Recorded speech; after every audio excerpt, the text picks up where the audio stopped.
Hello, everyone. It is Thursday night, and you know what that means here at P1 Broadcasting. It's time for the AMA Black Magic Studios Grand National Series. It's Murph, it's Sam, and that Sam is Daytona. It's odd to be here not on the 4th of July. It's a little bit later this year. We've gone to make this the last race of the regular season. 250 miles for these Grand National cars tonight. We've got a full crowd. We've got a full field.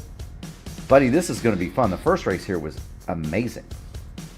Yes, it was quite good, the first race of the season. It was exciting from start to finish, and I'm not a big super speedway advocate. I'm just don't have a lot of success at these racetracks. I've won a few races, but not a lot of success in percentages. But I will tell you that the folks that are tuning in tonight are getting ready to enjoy a 200-mile-an-hour chess match, and it's just going to be amazing to see how these drivers are going to play this thing out for 250 miles.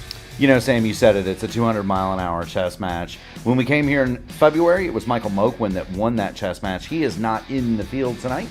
Circling through the schedule, we have been to Daytona. We have been to Talladega. Corey Crandall won that one. And we are back at the third Super Speedway race of 4. So 2 different winners so far. Neither one of those 2 winners is in the field. We're going to see a new Super Speedway winner tonight. Nice. Is it going to be Greg Evans? This is nothing you can judge by practice times. But Greg Evans not near the top of the board in practice. Then again, practice speeds here don't really matter, do they, Sam? They really do not. This is just one of those instances where the practice speeds are you just kind of push them to the side because it really is.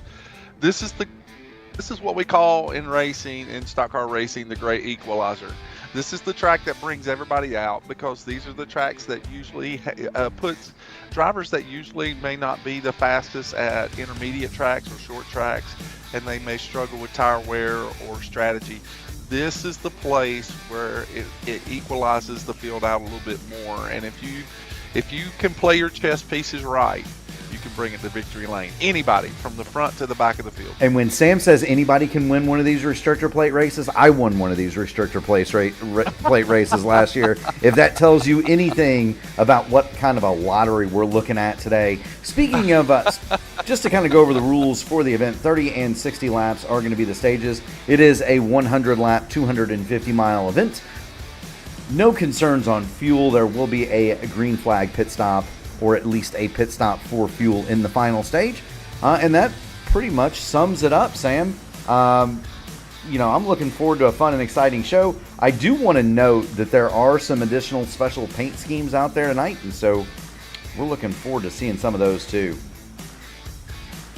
Oh, these guys always seem to bring out the best with these liveries when they're changing, the different genres of racetracks that they may go to, or if it's a track that has a theme, or a track that usually celebrates one thing or another in the season. These guys really bring it. I really myself appreciate, being a painter myself, I really appreciate the guys and the extra efforts that they take to change their liveries up and just really kind of bring some fresh looks out onto the racetrack. Yeah, speaking of that, you've got David Dunwoody in the Ricky Bobby inspired Mustang. He's being pushed around by Keith Graham right now.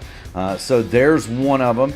He said that he's either gonna win it or finish upside down, and if he wins it upside down, that would be a bonus. And so keep an eye on David Dunwoody. He's going to be very quick. Colby Pierce, he's got a special scheme for tonight. Joseph Klein is in the old Coors throwback from years ago. Yeah, except that wasn't Coors Light, man. That was Coors Banquet on that car, if I remember right, in that scheme. No, it doesn't say Coors Light on it. It just says Coors. Well, no, on the hood it does say Coors Light. Oh, does it? I can't see the hood from my camera angle. It does. It does say Coors Light on the hood. So you've got that one. Ryan O'Donohue is in his familiar 14. John Hutchins, the familiar 72. James Hodgson, he's got the Voodoo Setup Shop livery Oh, back that's on such it. a great scheme. It James Hodgson. it is. Oh, I love that color scheme. I just love it. The light blue and copper. Let's see. Oh, it's just amazing. We got So anybody? good. We got Sean anybody Roberts else? is still searching for a sponsor, and so if you're watching the race tonight, Sean Roberts he's still got that blank quarter panel, and he's probably looking for someone to be willing to put their name on the side of that car. So if you would like to participate in that capacity, just give old Sean Roberts a DM. Yeah, we'll have to think about that. I might put my name on the side of his car. How about that, Sam? Oh, well, you've won a plate track, so that's already a proven winner if you get on there. My goodness, Sam. Ain't nobody wants my name on the side of their car. That adds at least 2 parachutes and 15. That adds at least 2 parachutes and it's a 50 horsepower reduction. We're gonna. I couldn't get a qualified sponsor for my cars. That's why I created my own STEM lab so I can sponsor my own stuff. we're gonna go ahead and show just the first man out. This is the Team Redline machine of Vance Fisher, and the reason that we're showing Vance is just because there's not really much to this. If you've seen one qualification run here at Daytona, you've pretty much seen them all. We haven't shown Vance that much this year, and so we're going to give him the opportunity to take us around Daytona just as soon. I think that's a great idea. Yeah. Now I want everybody to understand the first lap here is absolutely meaningless. And the warm-up lap is absolutely meaningless. You're riding around usually at the very top, Sam, trying to get Generate speed. Trying to generate speed for that second lap. So we're going to get on the top here. And Vance Fisher, he's gone straight to the bottom, actually, Sam. Well, some drivers will do that because they want to generate more heat. And typically, if you run the bottom, sometimes it will do that. When the tires are cold, it will get them up to temp quicker. But I personally just like to ride the top to generate as much speed as I can when I'm coming down the front stretch. The key to running fast qualifying laps here at plate tracks is a steady wheel. You want to hug that bottom line and as little wheel movement as possible.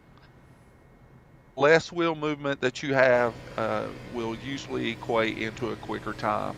And Vance Fisher, I'm really glad that we're riding with Vance Fisher. Vance Fisher showed up for several events this year, and he's just really been catching a lot of bad breaks. And so I'm hoping that tonight will be something that Vance can hang his hat on, and that he'll have a better finish tonight for Vance. And so Vance, we're rooting for you, as we are with many of the drivers here in the field tonight. And he just turned his first lap at a 2:36. We'll see what the second lap offers. Here he is down the backstretch in that red line entry, all the way, as Sam said, on the bottom of the speedway, and you can get a look at how close he is to that yellow line. You really want to have your left sides right up against that line, that double yellow. The problem is, Sam, you can't really touch the double yellow because that's right where the banking transitions. Yeah, and on his entry into 3 there was a little bit of a wobble. Yeah. There it is. And the other part of qualifying here too is that a lot of drivers are not aware of what the preload on the car, and so when you're entering into turns 1 and 3, you want to pay close attention to not preload that you want to preload the car enough that it's not going to wash the car off the bottom of the racetrack on entry, because that's really the science of the car is that it wants to go to the wall. And so you want to preload the car so that, in other words, when I say that, you're wanting to start to make your turn into the corner actually before you get to the corner. Yes, you do. We're going to jump on board Christian Light in the 96. He's got Mom Christy cheering for him in the chat. Welcome, Christy. Welcome everybody to the P1 Broadcasting Network. Christy. Yeah, we'll jump on board your boy. Here's Christian Light. His first lap is coming at you, and you're looking at it from the gyro cam. This gives you a great idea of what these drivers are facing. This is about the view that you would see if you were actually participating in Christian's car. This is about what he sees right here. That's exactly what he sees. Yes, it is. Always love They may looking. adjust the seat up or down or forward or back, but that's pretty much what they're going to see. That is pretty much what he sees. And here's Really Christian. smooth wheel for Christian Light here. That I mean, his wheel in the corner is exceptionally smooth. That's really, really good steering there. Yes, it is. You'll notice the RPMs don't really change all that much. He may vary, what, 20, 30 RPM the entire run. First lap for Christian Light, 51. 51.2 is his first lap. The speed does not hit the top 10, but that's the first one. And so we're not necessarily worried about it. Like he But, blinked out here.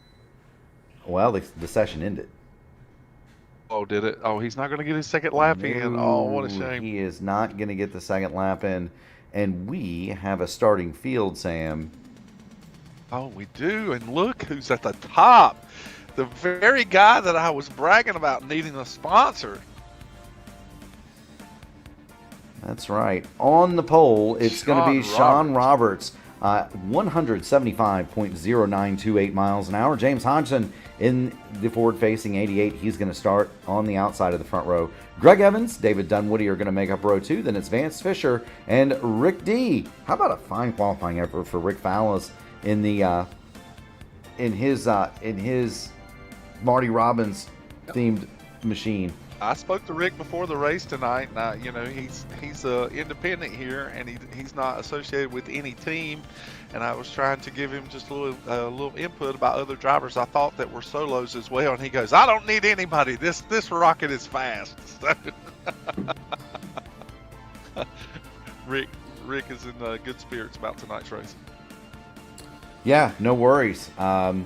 Lee Campbell is going to go from 7th. Ryan O'Donohue will be 8th. Troy Carricker 9th. And Keith Graham is going to round out your top 10. In 11th, it's John Hutchins, then Dylan Godinez, Donald Green, Eric Corder, Robert Smith, and Joseph Klein through 16th. Randy Dunlap and Christian Light will go 17th and 18th. The cars behind Christian Light did not take time. Now, this is something that we'll explore later, but it can be a strategic decision to do this. Matt Sizzler and Kendale Paul will go 19th and 20th. Sean Merriman is going to start 21st. Colby Pierce 22nd. Justin Osterman 23rd. Brian Sharp 24th. Barry Seaman 25th. None of those cars, again, from Matt Sizzler in 19th on back, took time.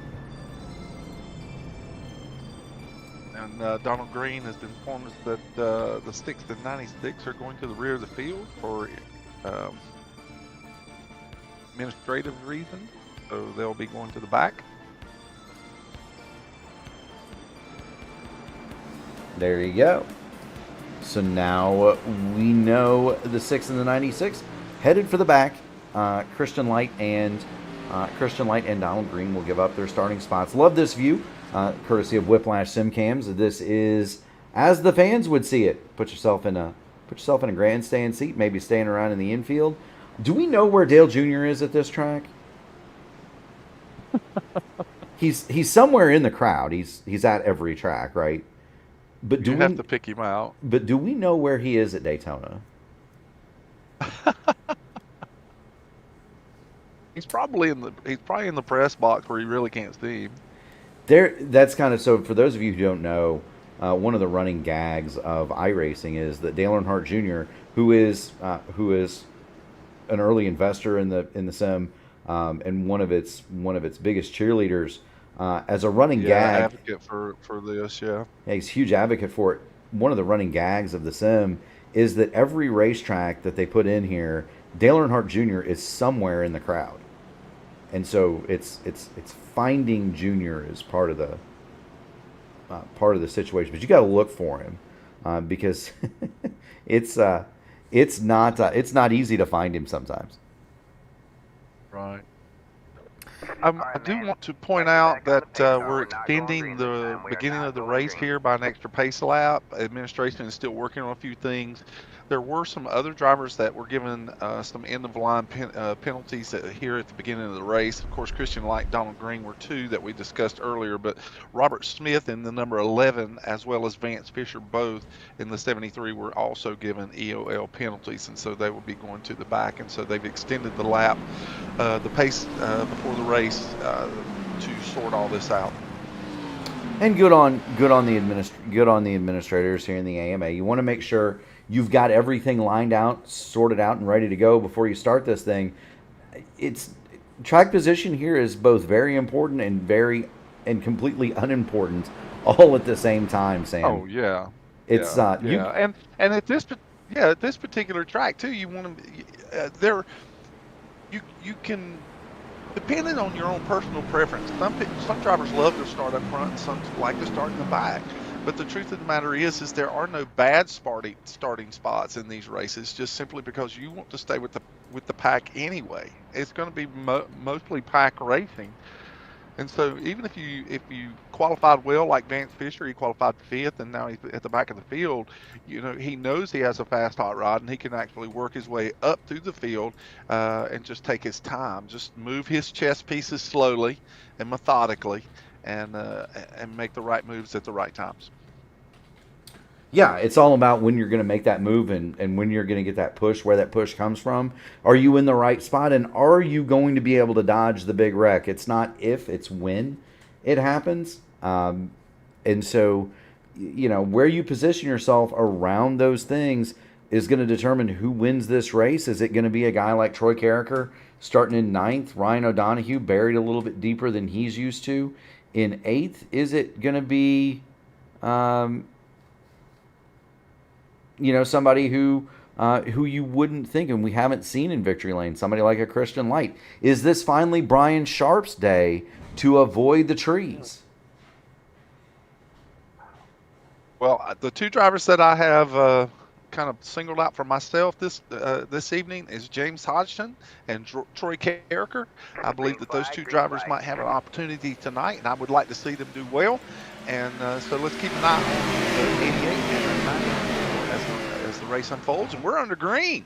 Yeah, Barney's thrown the green flag at him, and we are underway here at Daytona in the Palm Tree 250. The Blackmagic Studios AMA Grand National Series is on, and away they thunder through turns 1 and 2, down the backstretch for the first time. The inside line, led by Sean Roberts, they got the jump over James Hodgson.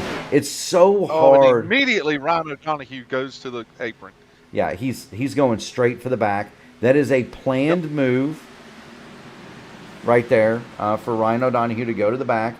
Up front, Sean Roberts leads it. Greg Evans is slotted into second. And they've got Lee Campbell along. Lee Campbell is third in that bottom line. Yeah, what a great qualifying effort from Lee Campbell tonight. And, you know, like I said, some drivers, man, these particular tracks, I have some friends, and that they when it gets to these plate tracks, it's like they hit the nitro button. At these racetracks. Lewis Hayes is one of them. John Van Morellis. They just shine at these racetracks, and some drivers would prefer racing super speedways. And we don't know. I mean, Lee Campbell could be one of those people. John Hutchins could be one of those people. It's going to be interesting to see how the night unfolds. You know, it most certainly is. And it's so hard to pick a winner here. This is something, doing super speedway plate racing in a stock car is something that people definitely, there are people that have a knack for it, and there's people who don't like it. Yes. You know, I'm one of those, but I do not like this. Personally, from driver's side, I just don't like it. Because I get to race, but if I have to pick, it is not my favorite thing to do in stock car. No. And that's the way it is with me. If it's on the schedule, I'll do it, but this is not my favorite thing to do. Conversely, right. I love the packy draft races and open wheel cars because I feel like you're in more control of your own destiny. You can move around a little bit. You can kind of you have more control here. like a guy like James Hodgson right now, he is completely at the mercy of David Dunwoody and John Hutchins pushing him as to whether he goes forward or backward. There's very little influence that he has over where he's going to go on the racetrack right now. He's going to stay in the top line and he's going to get pushed, and that's just kind of the way it is. Greg Evans has jumped to the lead and he has led a circuit now. Sean Roberts second. That is the 44 of Lee Campbell. And then you've got, I believe that is Randy Dunlap laying in the fourth spot in that inside line. On the top side, you've got James Hodgson leading David Dunwoody and John Hutchins. Those are 3 team cars. Then Rick D, he's there in the Marty Robbins car. He's being credited with 9th. Behind him, Dylan Godinez. Now Godinez, you know, he's got one teammate, right? But not a lot. Certainly not the Dark Horse Performance Black Magic Studios Armada that you see in front and around him. And so, you know, as you talk to Rick, was it something where maybe he thought and felt as though he might be able to hook up with somebody like a Dylan Godinez or somebody who does Matt Sizzler maybe? I've raced with Rick for a long time. I've raced with Rick Fallis for a long time. Rick is a very conscientious driver. Even if you pay close attention to the race tonight, he's given 2 car lengths off of the car in front of him. He's always trying to think ahead. He wants to avoid incidences. He's not trying to ruin anybody's night. He wants to run his own race. And if he feels like the opportunities late in the event are going to prevent him to be able to be pushed up to the front, then he'll take advantage of those. But Rick is he's very cerebral when it comes to races like this, and he's always wanting to make sure that he makes the right decisions. He doesn't want to ruin anyone's night, but he certainly wants to make the most of his, just like any other driver. But now you won't see him making a move like Dylan Godinez is right now. I mean, he's not one to make a 3-wide move, but and now he's in the wall trying to make room for those that are going through the middle, and the wall is holding Rick back, and now he is going to lose a ton of spots. He needs to get off the wall so that he can grab the end of this draft. Yeah, he did. He's gonna get off the wall. Well, he hits it a little bit again going down the front straight. He's gonna fall in right behind Ryan O'Donohue. And a move to the back for Rick Fallis. Well, he's with a good one there. If he can hold on to the draft here. Yeah, as long as you hold on to the draft, he's going to be okay. You know, he's certainly going to be okay. With 20 laps, you know, it's going to be hard to go down unless something catastrophic happens. It's going to be hard to go down a lap with the stages where they're at. I mean, 30 and 60 is where our stages are. Yes, sir. We do have a change at the front. Troy Carricker pulled out of line just as Rick Fallis smacked the outside retaining wall. Carricker pulled it to the outside. He got by Lee Campbell. He's working on Sean Roberts, in second, and he's just about inched that 94 machine up to the right rear of the deuce. We may have a lead change this next time around. James Hodgson is wearing out the back of that 94, and he's got those 3 Black Magic cars right behind him. Troy Carricker really trying to side draft going down the back stretch here. It's risky to do it like that, but still the truth is that it does help a little bit. On entry, you'll see that bottom line going into 3.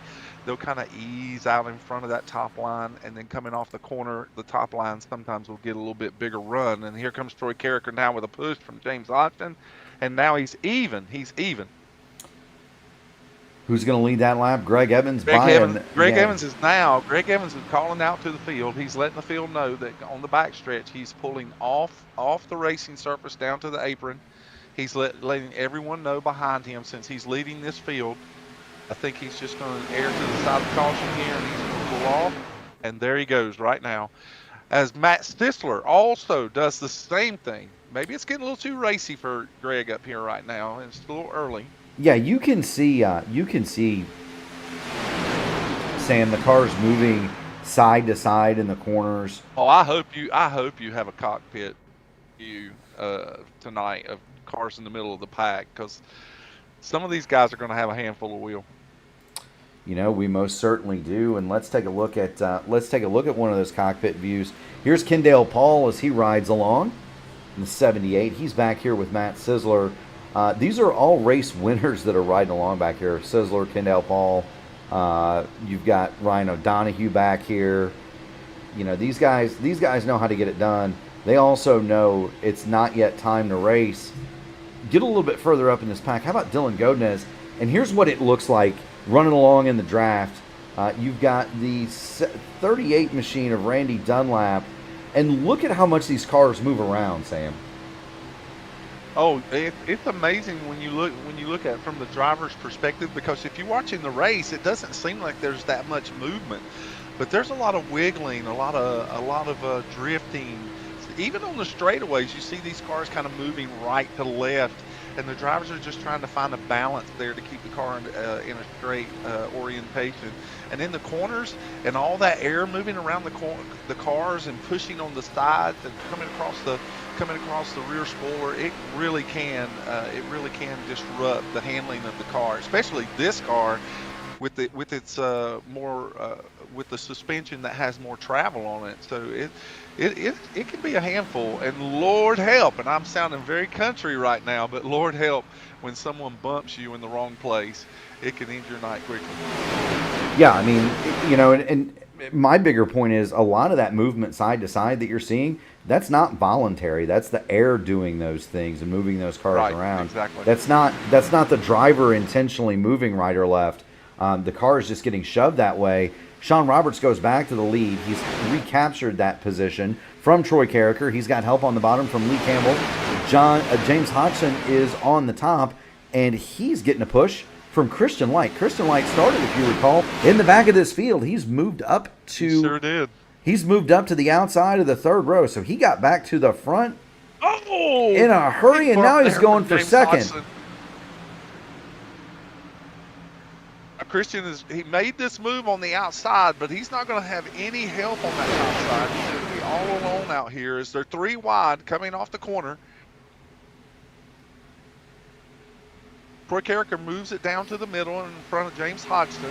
So now Joseph Klein is coming to the top, and it looks like they're going to try and push this thing three wide going into turn one. Yeah, they are, and you knew that was going to happen. You knew that was going to happen sooner or later.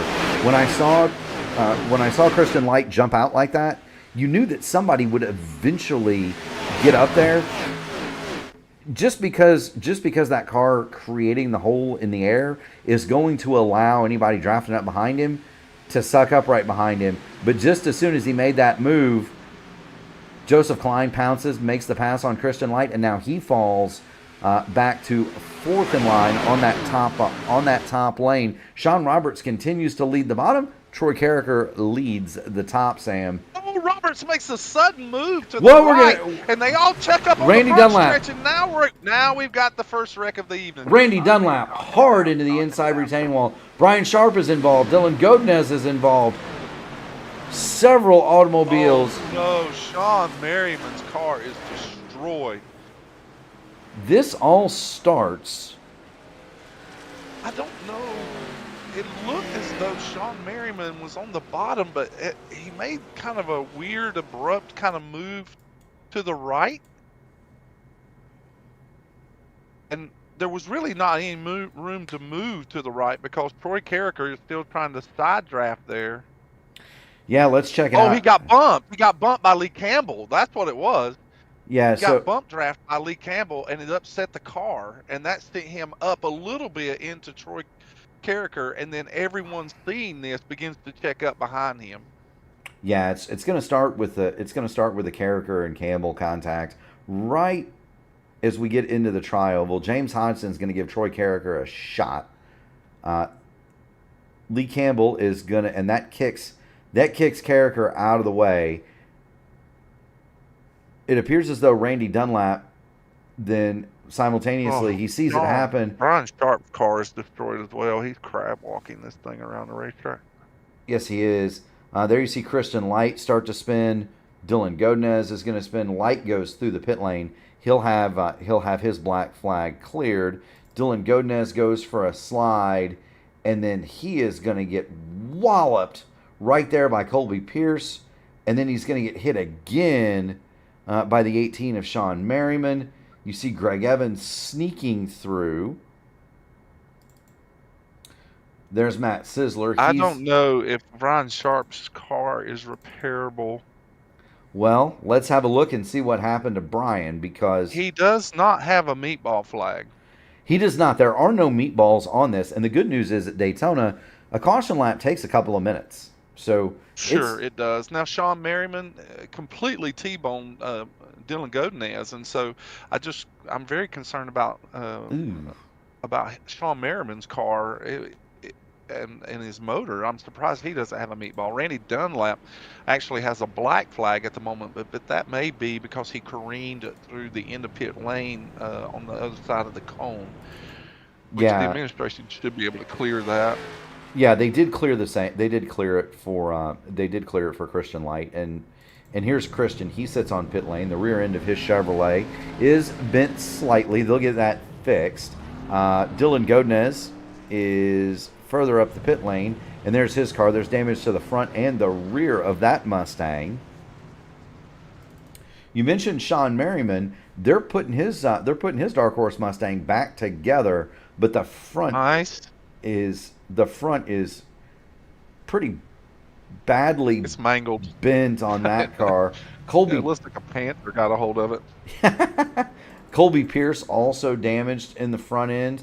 There you see the left front of his Mustang is bent pretty badly. And so that's kind of where we are, lap 16 of 100. Remember, we will have a stage break at lap 30 and another at lap 60. Now, these drivers that have this front end damage on their cars, like Colby Pierce, Sean Merriman, depending on how much damage extensive it is for Brian Sharp.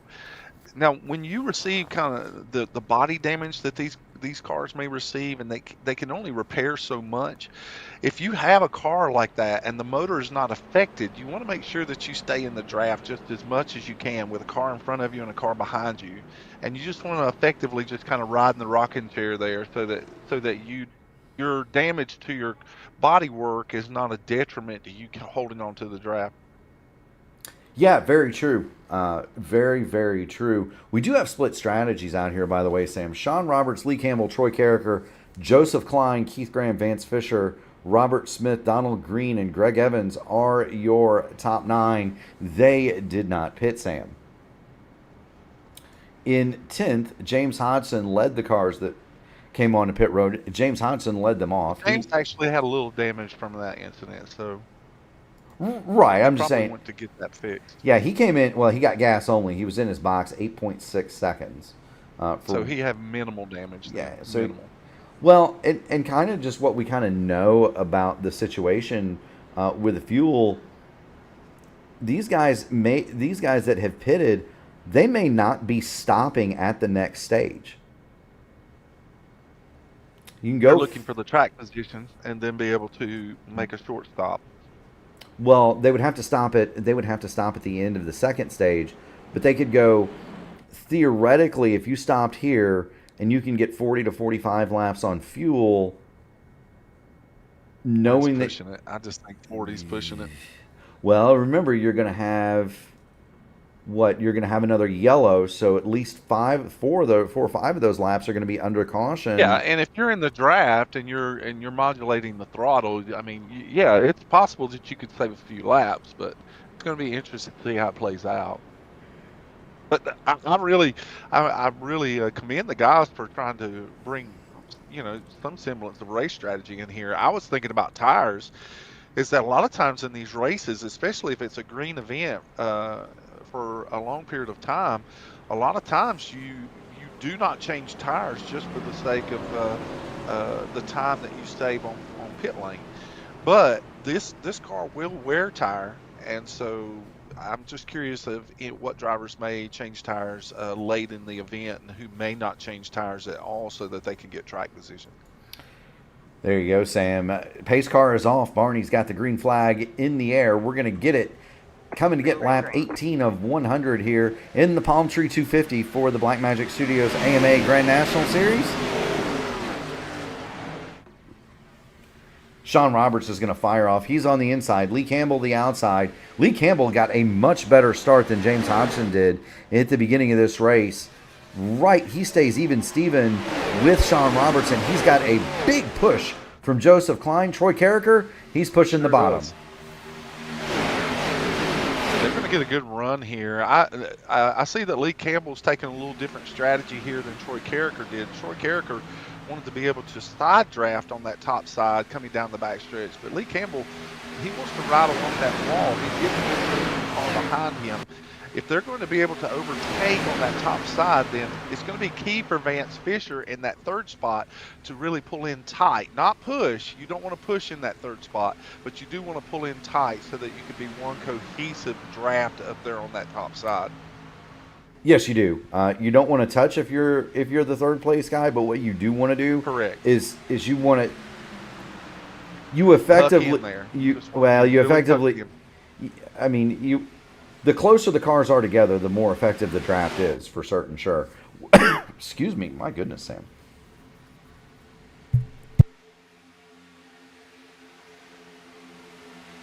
Now another big push here from Joseph Klein. Troy Carricker's tucked in really tight on Sean Roberts, and now the next duo with Van Fisher and Keith Graham, they're really going to be keys to which line's going to get the bigger push. Now you see Vance gets a big run here, and he's going to be able to push this top side. And the hope is Lee Campbell's hoping that they can get enough of a run that he can drop down to the bottom. He is. This is not like Talladega where the top line can sometimes be supreme. Daytona, the bottom is always best, more or less. I did not intend to make that rhyme that way, Sam. Sean Roberts continues You're up front. And didn't know it. I Here you go, and it's time to show it. My goodness gracious, Sam! It's been a day. We had a meeting at work with our manager and about 6 or 7 of us. And she asked us how our day was going, or how our week had been going. She said, she reviewed some stuff from yesterday, and she asked us how it went. And the first guy stands up and says, "Man, I picked the wrong day to quit drinking." And it went around the table like that until it got to me. And I said, "Well, Brian Sharp, on the top side here, they're navigating around him. He's in the wall. He's doing a really good job there, though, Sam. He keeps it there. Nah, he did a great job of staying out of the way there." Yes, he did. They're taking evasive action in the pack behind him, but Brian Sharp did the right thing. He stayed out of the way, stayed up on the wall. That's what you want to do if you can. If you can, announce where you're going to be and hold it. And typically the pack is going to want you on the high side. They do not want you on the bottom, because then they have to navigate around you. I was a little concerned about Sean Merriman and the damage that he sustained in that last incident, and so Sean Merriman has lost the draft, and he is well off pace here. There is a big group of cars that have kind of detached themselves from this league group. Tim Gotenez, Greg Evans, Eric Corder, right from those positions on back, they are 2 seconds behind the leader. Yeah, and you can kind of see him. Here's what we're talking about. There's Rick Fallis and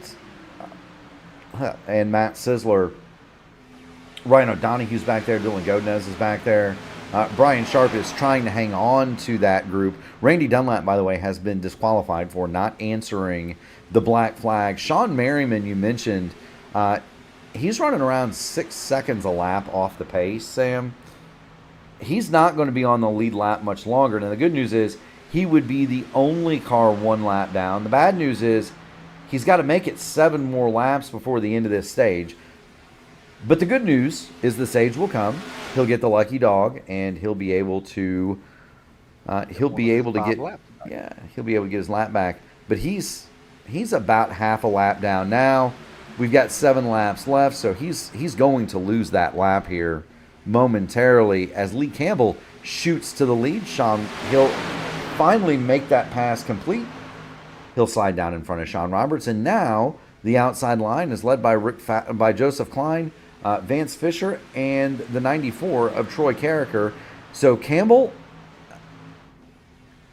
Roberts, and Keith Graham on the bottom, Joseph Klein, Vance Fisher, and Troy Carricker up top. That's the way they run them. 24 laps of 100 in the books here at Daytona in the Palm Tree 250 for the AMA Black Magic Studios Grand National Series. Oh, there's so much that goes through a driver's mind when you're up here, and a lot of drivers. There are quite a few drivers, as I said earlier, is that there are a lot of drivers that enjoy this kind of racing because the adrenaline rush is it's addictive, and you really get zoned into what you're doing. If you want to run up front, you realize that the measure for error is incredibly small, but yet the eagerness, the drive to get to the front can sometimes be greater than that, and so there's just a lot of testosterone that kind of exhilarates itself for drivers that want to run up front. And some drivers don't want to expend all that energy early in the race, and that's why you see drivers like Ryan O'Donoghue or Greg Evans or Matt Sisler or some of these other drivers that move to the back so that they do not expend a lot of that energy and mental focus early in the event, and they save it for later. Well, and you said that, you said it earlier, there's, we talked about it earlier too, Sam. There's so many different ways you can cut this. There are people that like this. There are people that don't. iRacing actually has a series where it is nothing but stock cars on plate tracks. And it's called Draft Masters, and that thing is wildly popular. People enjoy, there's a subset of sim racers that is all they do is this. And those races are pretty wild in and to themselves, Sam. We're looking at the front of this field. Lee Campbell has made it. He's gotten pushed clear by Sean Roberts. Joseph Klein is now under fire from Keith Graham. The bottom is starting to prevail, Sam. Well, they're so much more organized. The more cars that are organized in your line, the faster that you're going to be. The top line just cannot seem to rally their cars to work together. There's a lot of movement on the outside line. You have to have drivers that are steady on the wheel. And Troy Carricker is hungry. He wants to get up front so badly. And so he moves out to the outside, and David Dunwoody just takes advantage of that moment and gets right back in behind Joseph Klein in the middle, and that's going to send Troy Carricker back. Yeah, Carricker is hung on that outside line. He's got the Black Magic cars lined up to his inside. And if there's one thing I know about David Dunwoody, and I've raced with him for a very long time, he is one of those people that enjoys and likes this. And he is pretty doggone good at it. There's a lot of luck involved here in winning one of these races, but that 28 is definitely a car that knows how to get this done. He's pushing the middle line right behind Joseph Klein. We've got 2 more circuits before the stage will end, Sam. And they've caught Sean Merriman, so that's another bit of an issue. Well, that may put a wrinkle in Brian Sharp's attempt to get his lap back. Sean Merriman should pull to the apron here, and he does. Yeah, good move by the 18 just to get out of the way. That is going to really hurt Brian Sharp. Of course, Sharp is 5 laps down, and so it was going to take right. It was going to take a miracle for him anyway. But Merriman goes the lap down. That's no big deal. He will get that back when the caution comes out. Dunwoody, though, is not able to push Joseph Klein clear. Now, here comes Carricker again, and he's going to get some help from Hutchins and Hodgson. Maybe. Troy Carricker hungry on that outside, Sam. Oh, no question that Troy has come. Like I said at the beginning of the event, for me, he was one of those drivers to watch. And he's proving me right tonight just simply because of his aggression. And I don't mean aggression in a bad way, but he's just ready to get to the front. He wants to lead this race, and he's wanting to prove that he belongs here in the AMA. And there's nothing wrong. Oh no! John Hutchins gets into the inside of him, and they touch going through the corner. And now we have a big wreck. Oh no! We do. I believe most of them are going to get away with that, Sam. I think they are. I really do as well. With pretty minimal. Just minimal. Yeah, you're going to see. Well, here we are, and here's Troy Carricker going down the Christian line. I think James Hodgson probably took the worst of the brunt of this thing as well as as well as the 11 of Robert Smith. Those two cars, Robert Smith got turned up into the outside retaining wall, and so anytime you take front end damage, it's usually going to be extensive.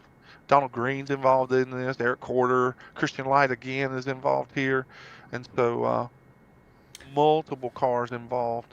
Christian Light does have a black flag. We don't know what that's for. James Hodgson has the meatball, and you see the hard contact for him. It all started, and there's the 11th of Robert Smith. He gets collected. It all started around Troy Carricker. Troy Carricker does not seem to be that badly damaged, Sam. We're going to get back. I do want to get back and watch that, watch the view. I do want to get back and watch the view from Ryan O'Donoghue. This is going to be good, Sam.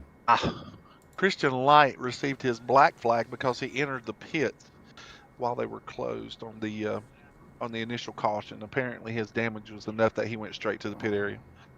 Well, and it's tail end of the longest line, so why not? Yes, right? It is. It is. Yeah. No. Go get your car fixed. It's an extra lap they can work on it. Here's what Ryan O'Donoghue sees as he tries to navigate this mess. You got Donald Green spinning through the grass there. He got involved late in that fracas.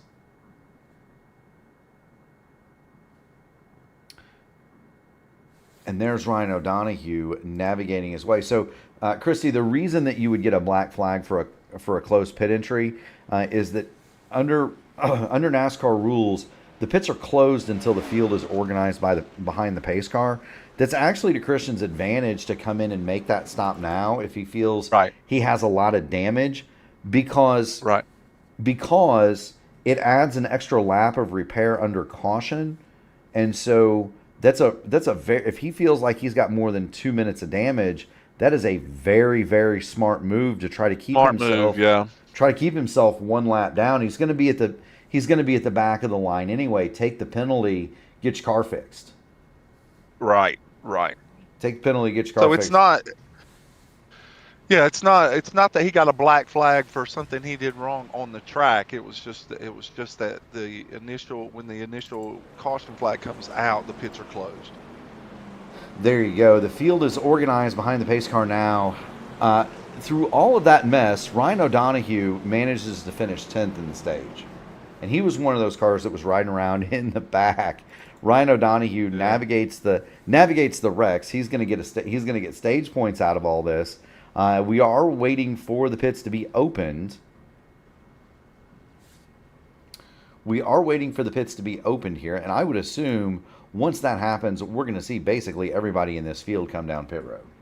No question. And just a tough break for James Hodgson, who I really felt like James had something for the field tonight.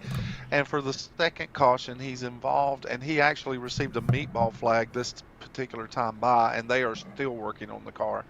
So I don't know exactly if that meatball is representative of wheel damage, which I think it is, or if it is actually motor damage. I hope that is not the case. Well, we just saw Sean Roberts pull in right in front of James Hodgson, and there is smoke pouring from the forward-facing 88. So I believe that one is not good news. I believe that one's done. Yeah, Sean Roberts has his fuel. Fuel only.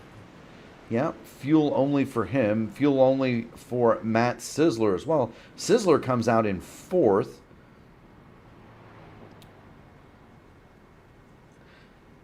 So a lot of these cars are the ones that stayed out at the first caution.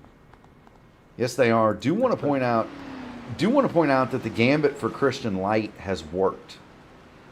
So he was able to get all of his damage fixed, 2 minutes, 37 seconds. He went down the lap. He is going to be the only car one lap down. And so the next caution flag, he's going to get that back, and he's going to have a clean race car with which to come back up through the field. Donald Green checks in and says he's got 57 seconds worth of damage. No worries there, Donald. You'll be able to get back out. With that. No worries. Just getting the bugs off the windshield. Do you remember I was watching an old Daytona race, and it seems to me it was it was early '90s, maybe late '80s, early '90s. But they were changing windshields in that race.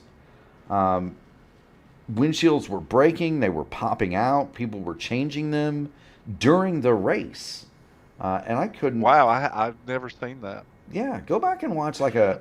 Go back and I, watch I like. know that there were I know that there were some independent teams back in the late '80s. They would take Coca-Colas and pour over the windshield and wipe the Coca-Cola off so that they could get the windshield completely clean. Yeah, that's an ultra. Well, the cleaning properties of Coca-Cola, the really good one is Dr. Pepper. If you've ever cleaned anything with Dr. Pepper, you'll never drink that stuff again, right? Um, Uh, you've ever cleaned anything with Dr. Pepper, but uh, um, but yeah, windshields popping out, being replaced during the race. The cars had metal back in those times. They had metal bands or metal straps that went across the front of the windshield to try to hold the windshield in, even. oh my heavens! But they would pop out. They would break. All kinds of issues with windshields. I'd never seen them changing, unless the windshield was damaged. I never saw them just changing windshields just for the sake of being able to see out of it. But Oh no, I mean like they were cracking, and I guess they were actual yeah, well, glass, under the stress, I see what you're saying. right? Or they had several that blew out, like in an accident. Davey Allison would have been one of those where his blew out in an accident, so he had to come get it replaced. You're watching Christian Light fall to the back, so again, his Oh no. his strategy worked, right? He's got the black flag into the longest line, but it worked. He is the first car one lap down. John Hutchins is also a lap down. Hutchins, though, Yeah, and just as I was concerned, Robert Smith and James Hodgson both received the most damage out of that incident in turn one. But it's simply just because the other cars that were involved, I mean, those two were just pinched up against the wall. And so they both have gone multiple laps down now in reparations to their race cars in hopes of getting back out here. And to add insult to injury to Brian Sharp tonight, Brian Sharp he loses his connection to the server, and so he's no longer in the server. And so I hate that for Brian. yeah, if that guy didn't have any, if that guy didn't have bad luck, he wouldn't have any at all, Sam. He has had a rough year, both in this series and in the trucks, and not representative of Brian Sharp. That's a guy that runs. That's a guy that runs slingshots in real life, Sam. I mean, he drives on dirt in life. Well, and here's the thing about Brian. Brian, even though he's had a less than stellar year for himself, his attitude has been so good. I honestly, um, he just gives you the encouragement for those that want to just pack up their stuff and quit. Brian just shows up week in, week out. He's easy to talk to. He's a fun guy. And his attitude is just so good. You need people like that in your life if you're going to do this for a hobby. He's a fun guy. I've had the pleasure of working with him. Previously. He does not drive the endurance cars, right? But he is known to participate in the Discord shenanigans during those long endurance races, and it's much appreciated. With that said, Sean Roberts is going to be your leader when we come back to the green flag. Joseph Klein is going to have the outside. Give a call down at Donald Green. Donald Green has the 6th in 8th place, and he just not so recently had some damage fixed on that number 6, and so we'll keep a close eye on Donald. Good run going for him. Pace car is getting ready to duck on off, Sam, and we're going to get right back to green flag action here at Daytona. Sure he is, and Sean Roberts is going to lead our field one more time. Yes, he is. Barney throws the green flag up in the air, and racing does resume here at Daytona.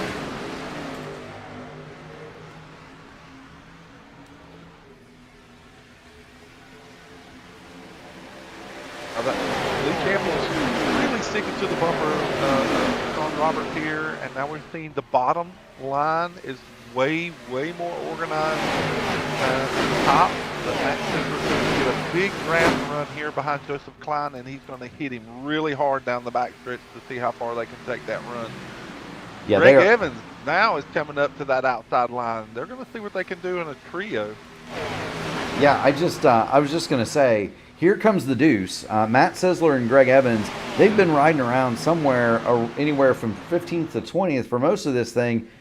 They've decided it's time to go to the front. Sizzler is wearing out. What a push by Matt Sizzler, and there goes Klein straight to the bottom. Yeah, his reward for being that good of a push. Well, the guy that's in front of him abandons and goes to the bottom.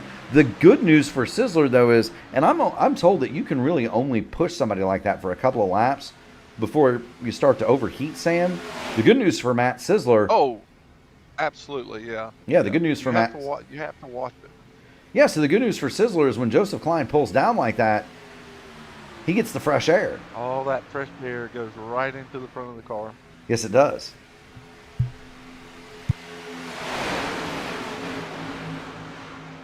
Now the top line with those three cars, they're really organized enough. Greg Evans is the pusher here. Troy Carricker wants to make sure that he stays in close enough, not to hit Greg Evans, but he wants to stay close enough to be cohesive to a single draft. And now Keith Graham's going to come to the top and see if they can get a little more organized than the lower line. Yes, he does. And the top side does appear to be a little bit more organized than the bottom. You've got Sizzler leading that top line. Greg Evans is second. Carricker third, Keith Graham fourth, and Donald Green has joined that bunch. He's going to make it a 5-car party.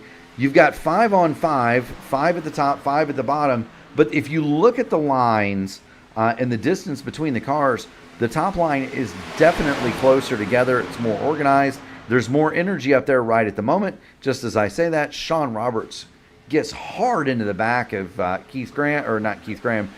Joseph Klein. And the inside line surges forward. Klein will lead that lap, Sam. Ron Roberts has proved that he's got a fast hot rod tonight, and so he's going to make sure that he's either going to lead or he's going to push someone who's in the lead. He's going to make his presence known. He's actually been really quick in some of the other events that we've had. He's just had some bad luck play into his hand, but tonight he's really taking a fancy to this super speedway. Maybe palm trees are his thing. Maybe so. Did have a question from Joseph Klein in the chat. Wanted to know who's got the purple lap. We don't have a way to. I don't have a way to track that, at least officially, and we haven't seen it pop up in a while. But by my best reckoning, it's Rick Falla's 47.393 appears to be the fastest lap that I have, Sam. I don't see anybody else lower than a 47.4 other than Rick. So right now, 47.393 would be the fastest lap, Joseph. James Hodgson checking in. He says there's a flash car part sale in pit stall number 2. He's missing a left toe link and a steering column. Poor James. Eliminated from competition. We should pull James up here and have a word with him if we have a minute. You know, let's see if we can do that. Where is James? He is not a... Tell you what we'll do. We're going to move him to the waiting room. Just so he knows, right, that we're going to move him. Here we go. James Hodgson, you've got Murph and you've got Sam Crow in the P1 broadcasting booth. You got a copy?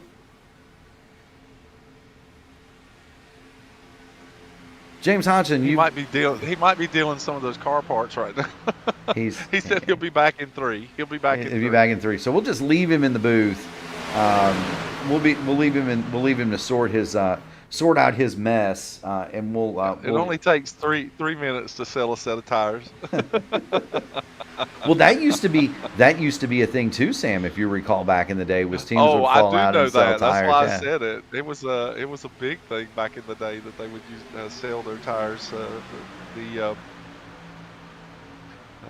the independent teams and the slower teams in the events, they would always have extra tires because they would stockpile them, and so, because they couldn't afford to buy them every week. And so it was nothing for the bigger teams to come over and, hey, can we buy a set of tires from you? I'm sure that those things paid a premium as well. You know, and guys would get free sets of tires from Goodyear for certain things, and those would be negotiated over by the independent teams. It was an interesting time for sure. Not like it is now, where you pay one tire bill at the beginning of the year and they give you however many sets they give you for a week and you're done. You could buy unlimited tires, and that was a real strategy concern in races where tire wear was a factor. Like, you'd go to Darlington, and there might only be a half a dozen teams that actually could afford to stockpile enough tires. That's right. Because, hello, Mark. Hello, Sam. There he is. He's back. Yeah, So sorry about that. Have you got all your junk in a bucket down there? Is it got a for sale sign in it? What's going on down in the second pit stall, James? Well, we just sold all the tyres because they're not worth it for tonight. But yeah, other than that, we're good. So tell us how the racing. It's such a tough night. I was really excited to see if you were going to have a good night. In fact, you were one of my 2 picks. But can you just give us a little insight about the incident that you were involved in? Well, Sam, first things first, I'm not going to give you lottery numbers because clearly they're not going to work. But it was just one of those unfortunate incidents, you know. Just got caught up in the first wreck a little bit, but no damage, thankfully. And then when it came to that second large wreck, I just had nowhere to go. Pulled up against the wall and then just saw this flash come across the nose, and that was it. Game over. I had no steering, so I had to tow and wait. But you just said, yeah, too much damage. Go enjoy a beer. That's you must have you must have hit it hard, because it's difficult to get a stock car in this thing to say there's too much damage. I didn't hit the wall that hard. It was the car that hit me from the side. I thought it would be wheel damage. I never expected you to have motor damage. I'm not sure it was motor damage, but the wheel was toast. I could turn it full lock either way, and it would not move. So I just had to park up and tow. So the whole front try and get out of people's way. Well, hey, to be that's fair, how it is with these races. Well, to be fair, James, we did show your car on pit road, and there was definitely smoke emanating from under the hood. So whether it was the motor or something else, or the helmet. No, I replaced the engine with a barbecue, so that's what it's good for now. You didn't get a hold of Jim Hurtubise and get him to bring his car over that was filled with beer, and you two could have had a party. Yeah, that seems about apt right now. In the meantime, just going to cheer my teammates on and try and spot any trouble ahead of time so they can get through this and pick up the points needed. Absolutely. So speaking of your teammates, you've got Dunwoody, I believe, is 5th in line there on the bottom. He's got Hutchins and Pierce with him. Is there a strategy to this that you guys have discovered? We see Kendall Paul hanging out in the back with Ryan O'Donohue. Some of your guys are wanting to mix it up, and some of them are just kind of hanging out. Is there a prevailing strategy, or is it just everybody on their own at the moment? Well, if you want to have fun, follow Dunwoody, because he's just captain, goes and gets it done. And then if you want to take it 3 wide and get a good push, then there's no one better than John Hutchins. He's between the two of them, they're pretty fearless when it comes to these races. So just keep an eye on the two of them, because they've both got a great chance for tonight. There you go. Speaking of fearless, now we're 3 wide, 2 deep. Going through 1 and 2 here. Did Vance you see? Fisher is the meat in the sandwich. Well, Lee Campbell drifts up enough. They touch, but Lee Campbell's going to have to get out of the throttle going through the tri-oval, and he's going to come back up into the racing line safely. Wow, what a save! Yeah, that was an amazing save for Lee Campbell, and thank you so much, James, for joining us. We will let you get back to. We'll let you get back to it. Donald Green kind of slaps the wall a little bit. He's right to the outside of Hutchins and Lee Campbell.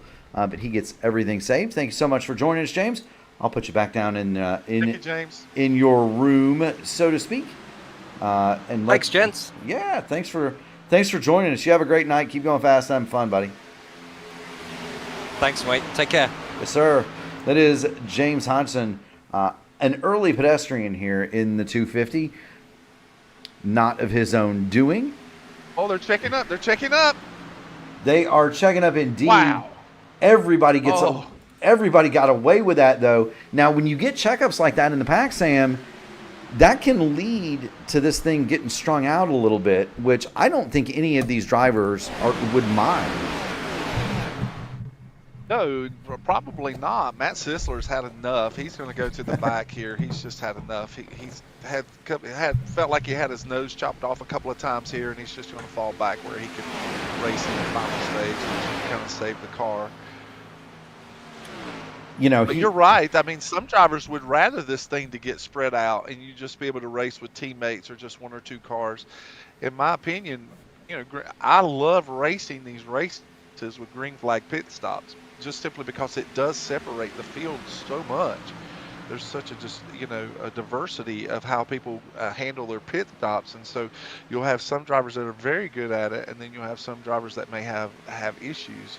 And so what it does is it does separate the field enough that you can run in packs. And me personally, I love green flag stops at Supers. You know, I most certainly do too. We're watching the lead change hands one more time. Joseph Klein trying to play both sides of the street. And Sam, usually when that happens, you get hit from both directions. Troy Carricker jumps up to the top. The Deuce dives to the bottom. Greg Evans goes the lead. He's got a push from Sean Roberts. They've got Vance Fisher along in that bottom line. And Troy Carricker one more time tries to make the bold move, takes it 3 wide, and he'll have to go back to about 8th. Yeah, you're right. That's exactly right. About the third time that he's really experimenting with a big run going down the backstretch and then trying to take that outside line and see where his momentum will carry. Yes, it has. Do want to thank everybody for tuning us in on this Thursday night. We've got a big crowd on hand. If you haven't already done it, make sure you smash the like button on the video, ring the bell, subscribe to the P1 Broadcasting channel so that you can be notified of all future iRacing broadcasts. We've got a full slate coming up. We are off tomorrow night, Sam. I don't know if you knew that or not, but there is no race tomorrow night. How about that? Well, that's exciting. I think that there might be a big steak dinner in my future then tomorrow night. I'll take the wife and we may go get us a nice steak. You know, that sounds like a plan. I am going to be spending tomorrow. So to finish the story from earlier, the boss went around the room and everybody in on my team, you know, said that they picked the wrong day to quit doing something. She got to me, and I said, well, it looks like I picked the wrong day to quit sniffing glue. And so the rest of the day, she was checking in on everybody to make sure that we weren't drinking, huffing paint, sniffing glue, etc. It was a fun day at the office. It was a fun day at the office for me. Oh, that sounds like it. But I have tomorrow off, Sam, because the boys and I are going to Milwaukee. On Sunday, speaking of Milwaukee, we don't have a race tomorrow on P1, but Saturday it'll be the iRacing IndyCar Series presented by 4D Raceware. 2 o'clock on Saturday, we're going to have the Gary Godso and his crew are going to have the IndyCar iRacing Series round from Milwaukee. Again, that's at 2. No race Sunday, Sam. I know a lot of us are going to actually be headed. I know a lot of us are actually going to be headed for Milwaukee. I know I'm going to be up there. My broadcast partner on Monday night, Jacob Collins, is going to be in Milwaukee. And so there's going to be a bunch of us headed up that way, Sam. Speaking of Monday, we're going to have the IndyCar Series Monday night top split from Nashville. That's going to be at 8 o'clock. That'll be me and Jacob Collins. We'll be back from the land of Miller and Cheese. Tuesday, the IndyCar Oval Tuesday top split presented by Techtopia. That's at Gateway, 8:15. Wednesday next week, the Horizon IndyCar Series from New Hampshire. That goes at 8 o'clock. Ryan Eric King and I on the call. And then 1 week from today, we are right back here, Sam, the AMA Blackmagic Studios Grand National Series, and you know where they are next week? Let's try Portland. Won't that be interesting? The worst turn one in all of racing. Portland is a fun one for me, Sam. I once crashed an IndyCar in the sim, of course. In the final turn, you know how it's really wide, and they've got the starting line for the drag strip down there. Right. On that turn is that area is so deep down there that there are safety equipment, and there's a couple of outhouses. I once somehow managed to crash my Indy car into the outhouses that are parked in turn 11 at Portland. That's how much I dislike that place. I'm not a fan of road racing. I'm not a fan of road racing anyway, but that should tell you my thoughts on Portland if I crashed into an outhouse. But no, you have made yourself clear, that's for sure. And I know a lot of drivers that have the same sentiment as you do. David Dunwoody has done a great job of pushing Joseph Klein to the lead. And Joseph Klein, I thought that they both were going to try and clear Greg Evans and go to the bottom, but I don't know if Dunwoody was quite there yet. But he does have his teammate pushing him here. John Hutchins is going to try and push him now along the top line. But Joseph Klein, once he realized that they both couldn't clear, he went to the bottom and just got in front of the deuce. And so now the top line is trying to reload and get another car up there to the front. Well, and you've got the heat thing too. Dunwoody pushed Joseph Klein pretty hard for several laps, and so Dunwoody may need to cool the engine in that 28 before he goes anywhere. He's finally gotten back even Steven with Sean Roberts, but he lost something like 3 car lengths in that exchange. He's got John Hutchins behind him. He's got Troy Carricker. They've got Colby Pierce and Donald Green in tow on that top line. On the bottom, it's Joseph Klein, Greg Evans, Sean Roberts, Vance Fisher. They're all lined up on the bottom. Dylan Godinez is down there, Keith Graham. And I believe that is the 96 of Christian Light. It is. Now here's all the events that he's been through tonight. He's working his way back up to the front. Well, here's the thing: he's a lap down, but so is John Hutchins, and so we've got kind of a dueling situation here, Sam. Christian Light needs to get. Christian Light needs to get. That's the battle for the lucky dog. Yeah, and we're getting ready to have the caution come out in the next 3 laps. So it's definitely going to be intense between those two drivers to see who's going to be able to get their lap back. Not only John that, Hutchins is really in a better position here just simply because he's the second car on the outside line. He really can dictate how much up front that he can run. Christian Light, on the other hand, is kind of hemmed in down on the bottom side, 5th car on the bottom line, and it's going to be hard for him to kind of make any moves. He's going to be dependent on that bottom line being able to get enough energy to kind of pass that entire outside line, but it's gonna be a tough task for something like that to happen. Well, and then the other thing is, if Dunwoody is the leader, does he pull over and let his teammate get his lap back naturally, or do you want to keep? We will not have race manipulation. I mean, I'm not going to say that I've never pulled over and let my teammate have their lap back. I'm just teasing, especially after Alex Bowman's comments at the end of Richmond.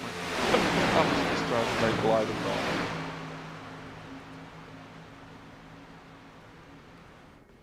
I didn't even know they had a race at Richmond. I read something where it was the lowest rated Cup race in like 30 some odd years.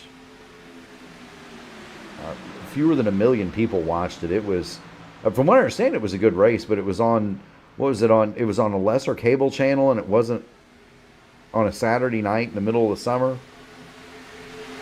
Well, that's the big. Oh, contact coming out of turn 4. David Dunwoody, Sean Roberts, John Hutchins. Christian Light is involved. Well, it looks like everyone's going to come out of this thing cleanly. Everyone's going to come out of this thing cleanly on the backstretch. Unbelievable. I thought that was turn 4, but it was actually turn 2. Good heavens. I do not know how these drivers did not wreck just have terrible wrecks going down the backstretch. It looked like Greg Evans was, or David Dunwoody was just really getting close to Greg Evans. Evans went up a little bit. Dunwoody went down, and then he just disrupts. Actually way off the bottom. Well, and they make contact coming off of the corner there, and then everyone's checking up behind them. Well, so here's what you got. You've got Justin Osterman, who's the lapped car there on the bottom, and I think that scared Sean Roberts up a little bit. Dunwoody was there. Dunwoody was trying to flash to the bottom. Yeah. Dunwoody was trying to flash to the bottom of Greg Evans, and that's where this all starts. Now, here's the wild. You're right. Here's the wild thing about all this. Christian Light and John Hutchins, those two guys are both involved in this accident. And neither will get their lap back. That will go to Christian. Well, I don't know. Did Christian Light touch someone there? I think he did. I don't think any of those one-lap cars. Christian Light was involved in this as well. Yeah, Christian Light was definitely involved in it. So I don't think any of those. So none of those drivers. Well, Justin Osterman. Osterman would get the well. He had just gone a lap down. Yeah, so Osterman would get his lap back. Poor Christian Light and poor John Hutchins. Now they do have a way here, Sam, and that is they can take the wave around, right? And because they can take the wave around because they're going to have enough. Christian Light not going to do that. And I don't necessarily disagree with Light either. I think we're going to have. I do not believe we are done having cautions, Sam. The lucky dog. Oh, absolutely not. Especially within the last 15 laps. It's just, if we do not have a caution in the last 15 laps, I'll be shocked. But now, the final stage, all the cars should be able to make it on fuel. Fuel's not an issue. Tires are not an issue. So now it's going to be Katie bar the door at this particular point, because everybody that wants to win this race is going to do whatever they have to do to win this race. Yeah, they are. You see the wounded car of John Hutchins coming along the inside down on the apron. Christian Light has already made his pit stop. With those things said, we're going to take a quick break. We'll be right back after these messages from Blackmagic Studios.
Welcome back, everybody, to the Daytona International Speedway. You've got Murph, you've got Sam Crow, and we're live here on P1 getting ready for the third and final stage of the Palm Tree 250.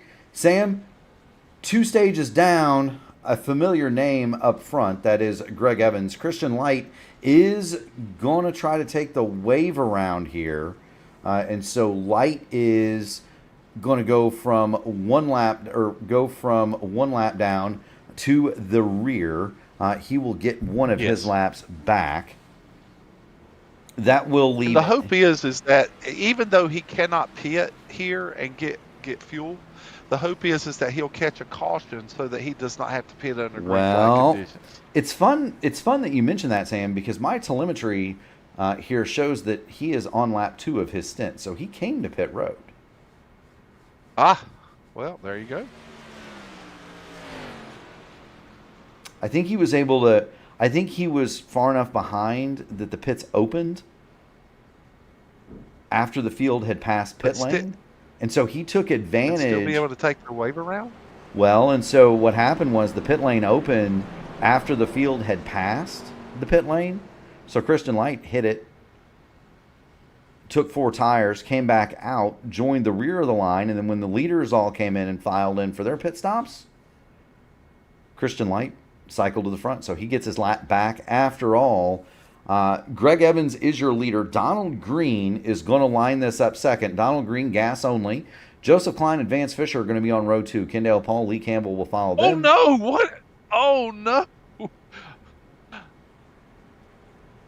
Dylan Godinez in the back of the field, he's trying to catch the field, and he just careened off of the 11 of Robert Smith and Justin Osterman. I don't know what. And Osterman is now on the bottom of the racetrack. I think they're still trying to sort out the field here. I think they've extended the caution now by another lap, and they're just trying to get this thing sorted out. There we go. And there's some. All right, man. Light you back on the pace car. We're not going. Yeah, and there came the word. And now they've extended the caution again. Yeah, we're gonna take a minute here to get everybody lined up. I was gonna say, you know, this is the first time that we've seen Kendall Paul anywhere near the front of this field. Ryan O'Donoghue has once again finished 10th in a stage here at Daytona, and so he's lined up in that 10th spot. Troy Carricker is back there. We know he's got a ton of speed. Matt Sizzler has consistently ridden around in the back and hid. We know that Matt Sizzler does have plenty of pace. You've got David Dunwoody in 17th. I can bet you that he's going to be worth the price of admission. Sean Roberts is back there after 2 minutes of repair. And so we're going to see a lot of fast cars in the back. They're going to try to come to the front. This is going to be fun. And you've got Donald Green up here. And great for Donald getting his number 6 to the front of this field, Sam. There it is, and there you see it. I don't believe... Donald has said that, you know, he felt like he had a decent run in the first event here, and he really wanted to kind of do better this time around. So Donald's been excited about this race. Yeah, I mean, there he is, and he's up there. He's running well. Here's the thing. Donald Green, I don't believe, has restarted on the front row in the series. So... Well, you can check that off of the bucket list right now. There you go, and there's Donald. He's up there in his Chevrolet. He's giving it a good show, the number 6. But it's these are fun, and my thing for Donald Green is he's on gas only. He just wants to stay. Whatever he does, he just wants to stay at the head of the line on that on the top. Here we go. We're going to get the green flag coming. Christy wants to keep a steady wheel. Really, that's the main thing. Is just keep a steady wheel. Make sure that you keep the car clean for the end. Now, Christy Miller Light wants you, Sam, to pay attention. Let's get it together. Away we go, Greg What Evans. did I miss, Christy? What did I miss? Greg Evans is going to lead him away. He's getting a push from Joseph Klein. Kendall Paul has moved into third as we head down what used to be called the Daytona Super Stretch, Sam. Not anymore. Actually, there were many races that I would go down and when I worked for Chevrolet Racing, we would camp underneath the Super Stretch bleachers back there. It was always nice. My first experience at a Daytona 24 was we camped out back there in our trailer, and we had our own seat on the Super Stretch, and we could watch those cars running down the back stretch. It was a lot of fun. Yeah, there used to be they had a for a while they had a It was the first year of the Daytona prototypes. It was the first year. Oh golly, don't get me started on that one. That would have been what 2000 Let's see. I went to Ball State in 2001. So the first 24. So it would have been 2004, I think, because that was the year that it rained a ton, and we had a watch party in my apartment, and there were about 8 or 9 guys in my apartment, and we stayed in. Awake and watch the entire 24 hours because it was all televised on Speed from flag to flag, if you recall, on the Speed channel. Speed Channel was actually my sponsor for years and years, actually in 2K3 days. Yeah, so they had the thing flag to flag. And wasn't that the year that it rained a ton in the middle of the night and somehow Tony Stewart got himself staked to a big lead, and then his Crawford broke the rear suspension, and he was like hot lapping the car on 3 wheels for a while. Was that year, or was it the year after? Well, honestly, the year that my first year watching on the Super Stretch, there was no rain that night, so it had to be the next year. Right. So that would have been year 2. If I remember right. If I remember right, the Daytona prototypes their first year did not win the race outright. Donald Green watches way up the racetrack here. That opens up the door for Vance Fisher to kind of shoot the middle. Now he's going to need to be holds a steady line. They need to be careful, and I don't know if the drivers around him know that Donald Green does not have fresh tires. Now that's okay when you're out front. Daytona is a handling track, and tires do matter here. They do matter, especially if you have over 40 laps on those tires, and so it can be a little bit precarious to drive the car with older tires in the pack because the car moves so much. You need that lateral grip. Christian Light with a big move. Yeah, here he comes up the middle. Here. What a bold move that was, as he makes up 5 spots to get in behind Vance Fisher here. Wow, what a move. Yes, he does. Christian Light went from about 15th to 8th in that one swoop move.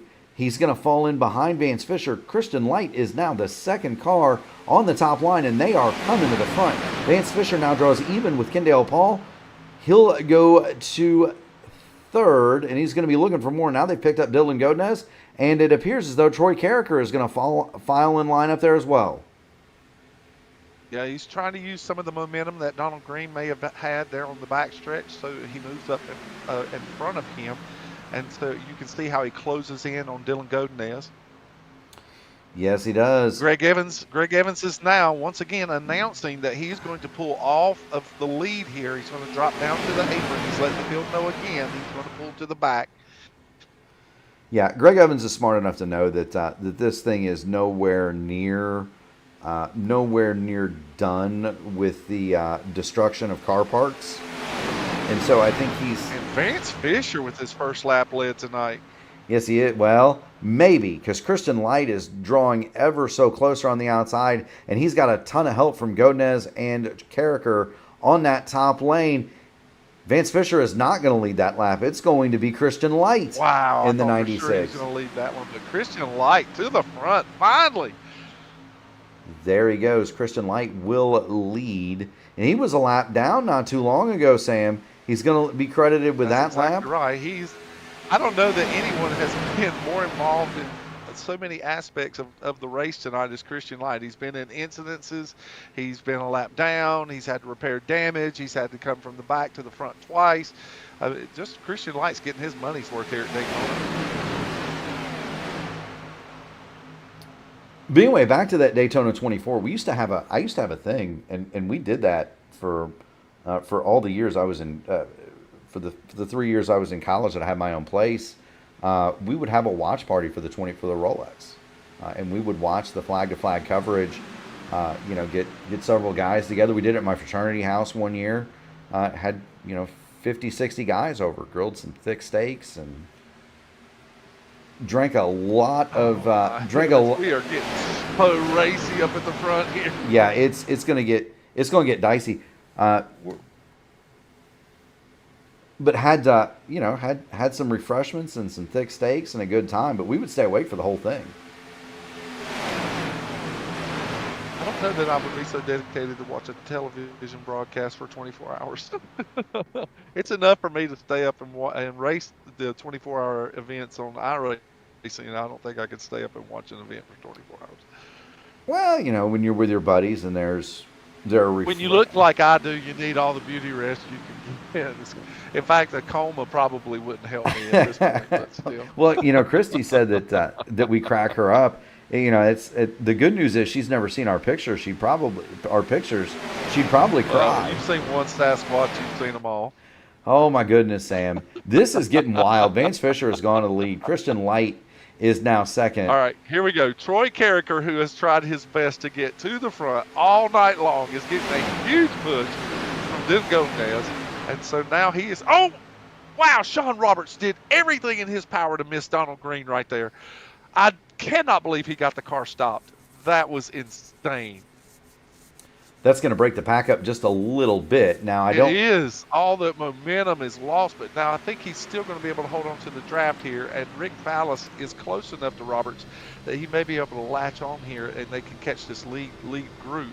Yeah, there's the gap. It's only about... Donald Green just kind of drifted down to the bottom as Roberts had his big run, and Roberts really had to check up to keep from hitting him. Now, that's what a half a second gap at Daytona looked like.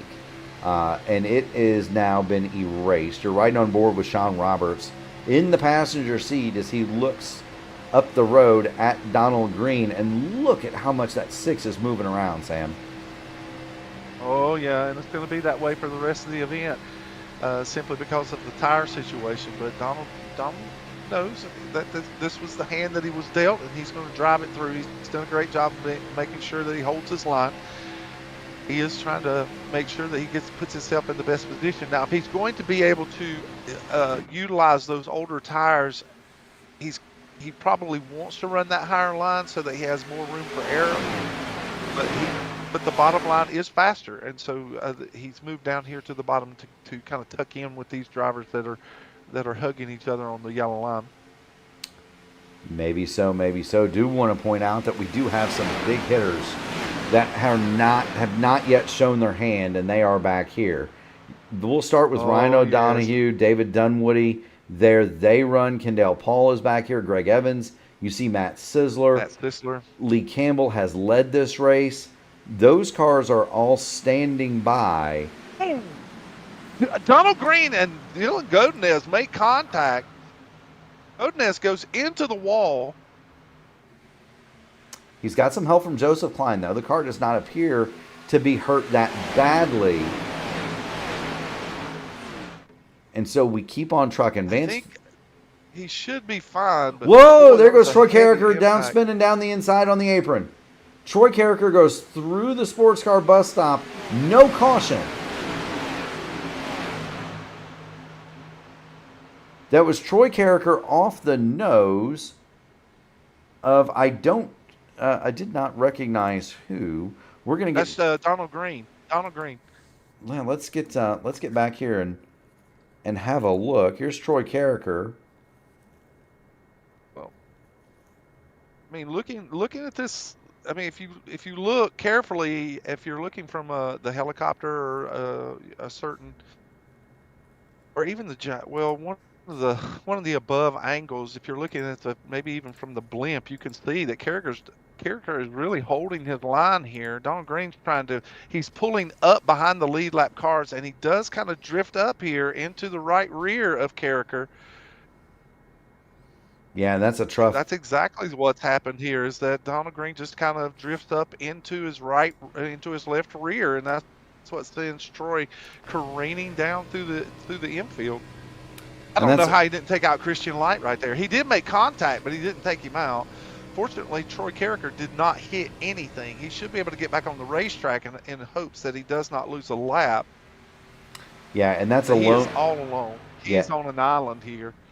Yeah, and that's a lonely sight. We were just showing the view out of Troy Carricker. He is 21 seconds adrift, and so he's and look, you want to know how much the draft affects it? He's about 3 seconds a lap slower.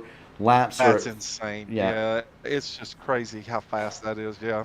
So it's not going to be long before he goes these lap front down. drivers are not going to be by themselves much longer. We're getting to the 20 lap mark here with just a little over 20 laps to go, and now Joseph Klein has made himself known. Rick Fallis is now going to be catching this lead pack, as well as Eric Porter, and the other drivers are going to start closing the ranks now. It's going to just start slowly beginning to get from a 5 and 6 car pack up front, and now the whole field is going to be closing in for the final stage of this lap. So when's the time to go, Sam? Is it 20 to go, 15, 10? No, I agree. 20 laps. 20 laps. You really have to start planning a strategy. 20 laps. You really need to make some kind of concerted effort to try and get your car, especially if you've been running in the back. You know that you cannot risk trying to do it with 10 laps to go.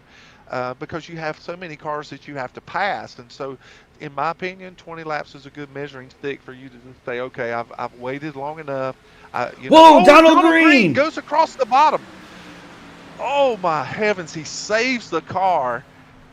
And cars behind him have to check up. Rick Fallis did a fantastic job. And so now what you have is Rick Fallis is the bridge between those lead lap cars and the rest of the field. He is actually the one piece of glue that can pull them back up to the lead group of cars. Guys are going to start getting antsy, I think, around Donald Green. That was a wild slide. Donald Green saves it. Rick D pulls up to the top. He's going to try to help Ryan O'Donoghue get back here to the fight. You got Justin Osterman. Mr. Excitement is now present and accounted for here. And that is also the 77 of Eric Quarter, and we have not called Eric Quarter's name one time tonight, Sam. He's very quietly moved up to ninth as we get ready to start counting. He was actually instrumental to get Joseph Klein back up to this lead draft. He was right with him up until this Donald Green incident through the tri-oval. And what you're seeing with the 6 is that with those older tires, the car is going to push more in the tri-oval and entry into one. So if you've noticed, the 6 has a tendency on entry is that the car wants to wash up from the bottom of the racetrack. And so Donald, if he's riding with these older tires, he really needs to pay close attention to the preload and make sure that he's taking into account that car is going to move up the racetrack. Or it could really be detrimental to the end of his and many other drivers' night. But now the field is almost completely bunched back up, and David Dunwoody has now moved down to the bottom, and now we're seeing some organization as these drivers are trying to find running teammates or people that they can draft with. Kendall Paul, we have not called him out all night long, except to mention that he's running in the back. He has now made his presence known.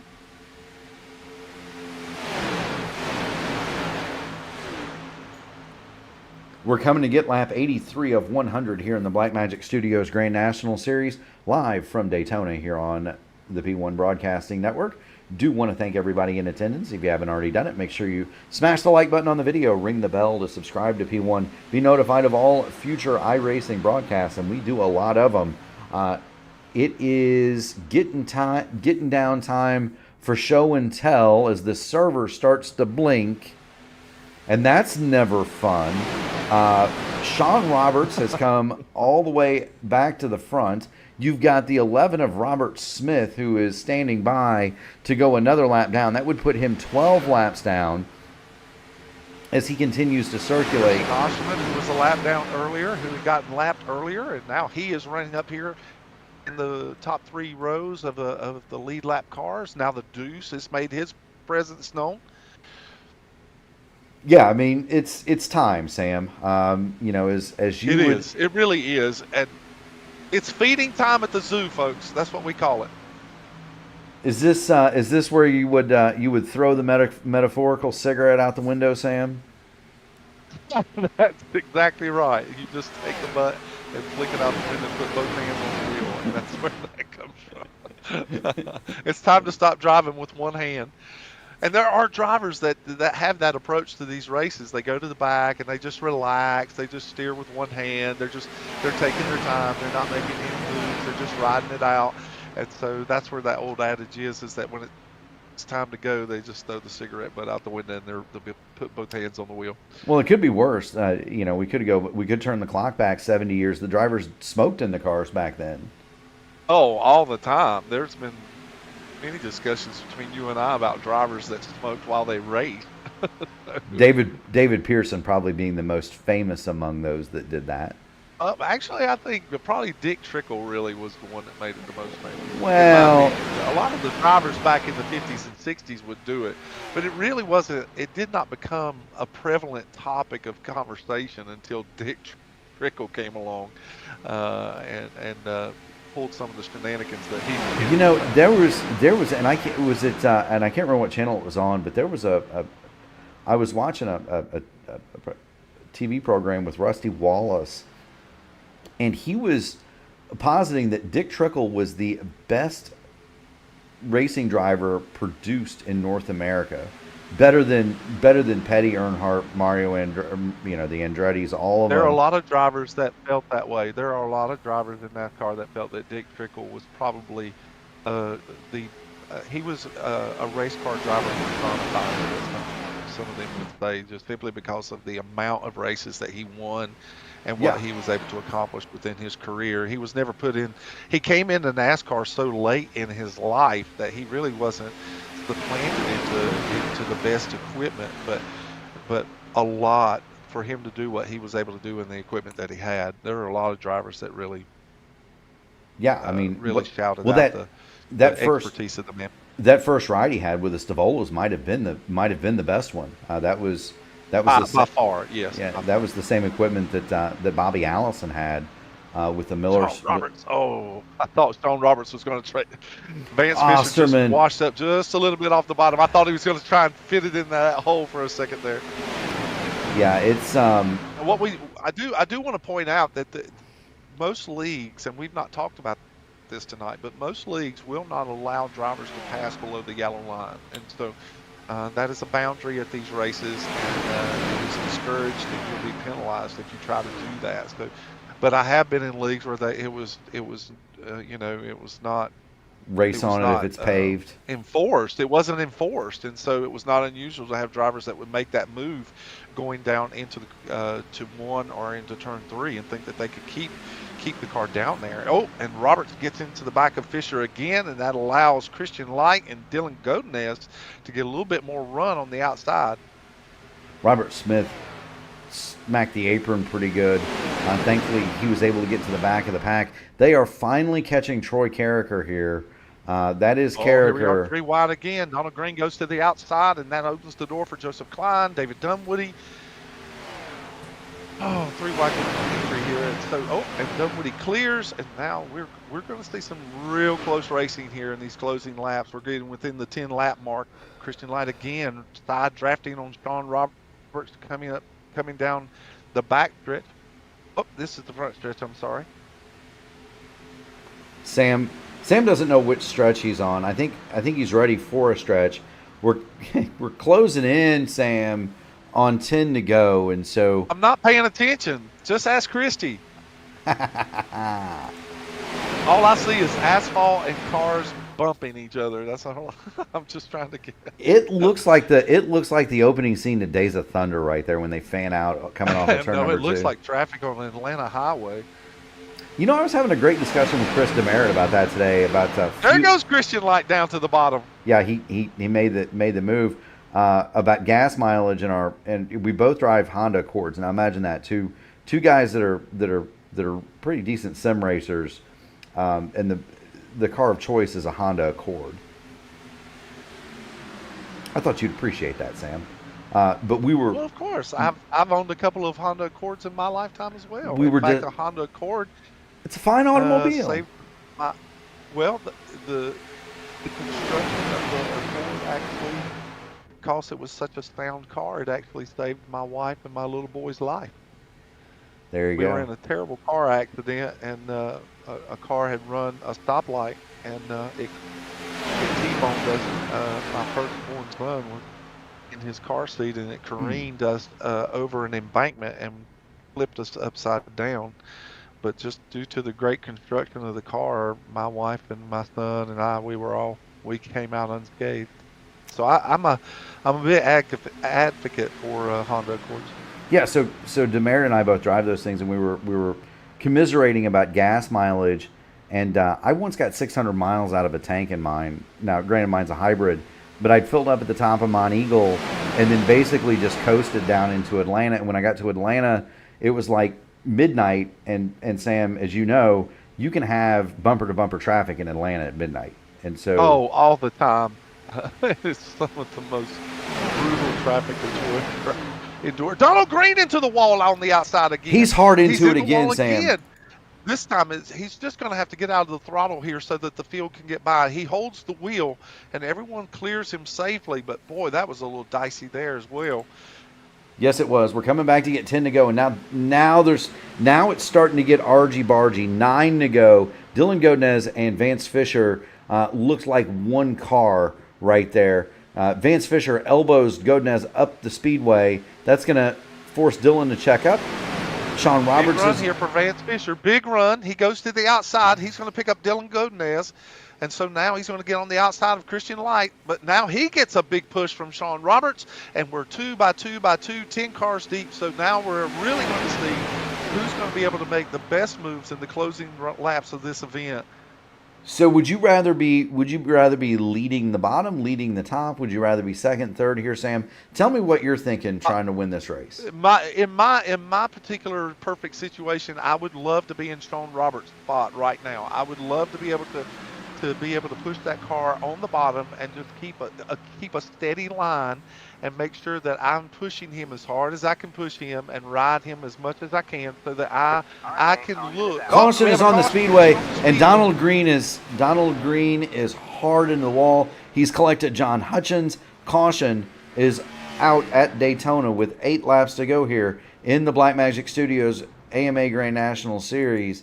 And let's see what we've got. And it's Hutchins on the top. Donald Green is what? Call that lane. This is exactly what I was talking about earlier, Mark, is that with those older tires that Donald Green has, as soon as he goes, if you watch the replay, as soon as he goes into entry here into 1, and Hutchins cannot get any higher than the wall that he's on at now, but immediately on entry, those older tires, the car wants to push toward the wall. And so now Donald Green's car just washes up into the left rear of Hutchins, and he collects Keith Green a little bit there as well. Yeah, it's a hard lick, and bad luck there for Keith Graham, because that appeared to be a lot of net code there. Troy Carricker will get his lap back, and so there's Troy. He's going to be the lucky dog. We're gonna get what? Green flag with 3 to go, so a green white checker finish. 2 green, a white, and a checker. Right? Sorry? We should get 2 green white checkers? We should get 2 green flag laps, then the white, then the checker. Correct. We should be able to go with 4 to go. Should be able to go with 4 to go. There's Troy Carricker. We do have tricky cautions here, and so I would say green with 4 to go. Yes, we would. And let's see who comes down the pit lane, Sam. No one's going to come. No one's going to give up track position here. No one. I would be very surprised if anyone gives up track position. There are cars But for coming down Carricker- pit. Yeah, well, Carricker's the lucky dog, and so Right. So he's going to be able to take advantage of that privilege there, especially considering the misfortune that he had by spinning out earlier, and so he's going to have an opportunity to get back into the lead lap and try. Now, Sean Roberts is a big surprise for me. He does have left rear damage. yeah, he may be in there. I think Sean He Roberts may be is in there wanting to fixing get that damage. fixed. It may be affecting how the car races, and plus he may be one that has not changed. What does his tire situation look like, Mark?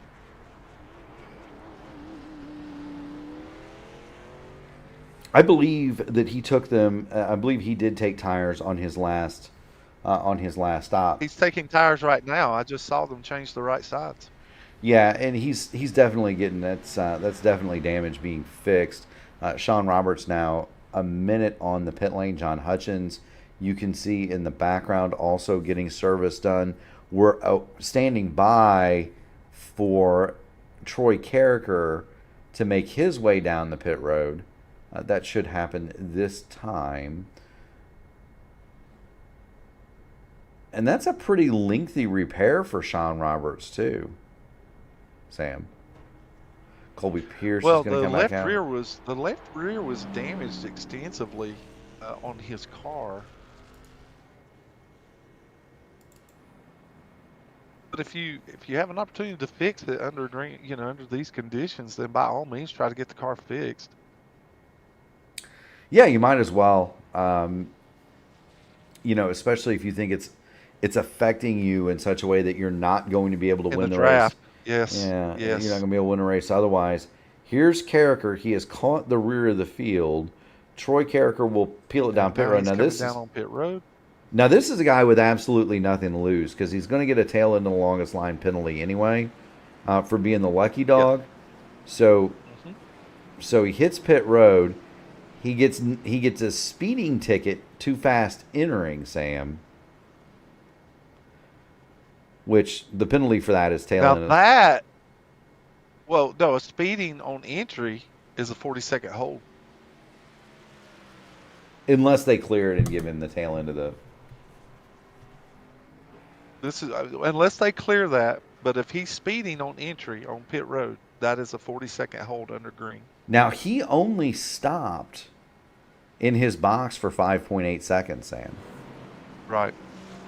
Which means he topped off the tank.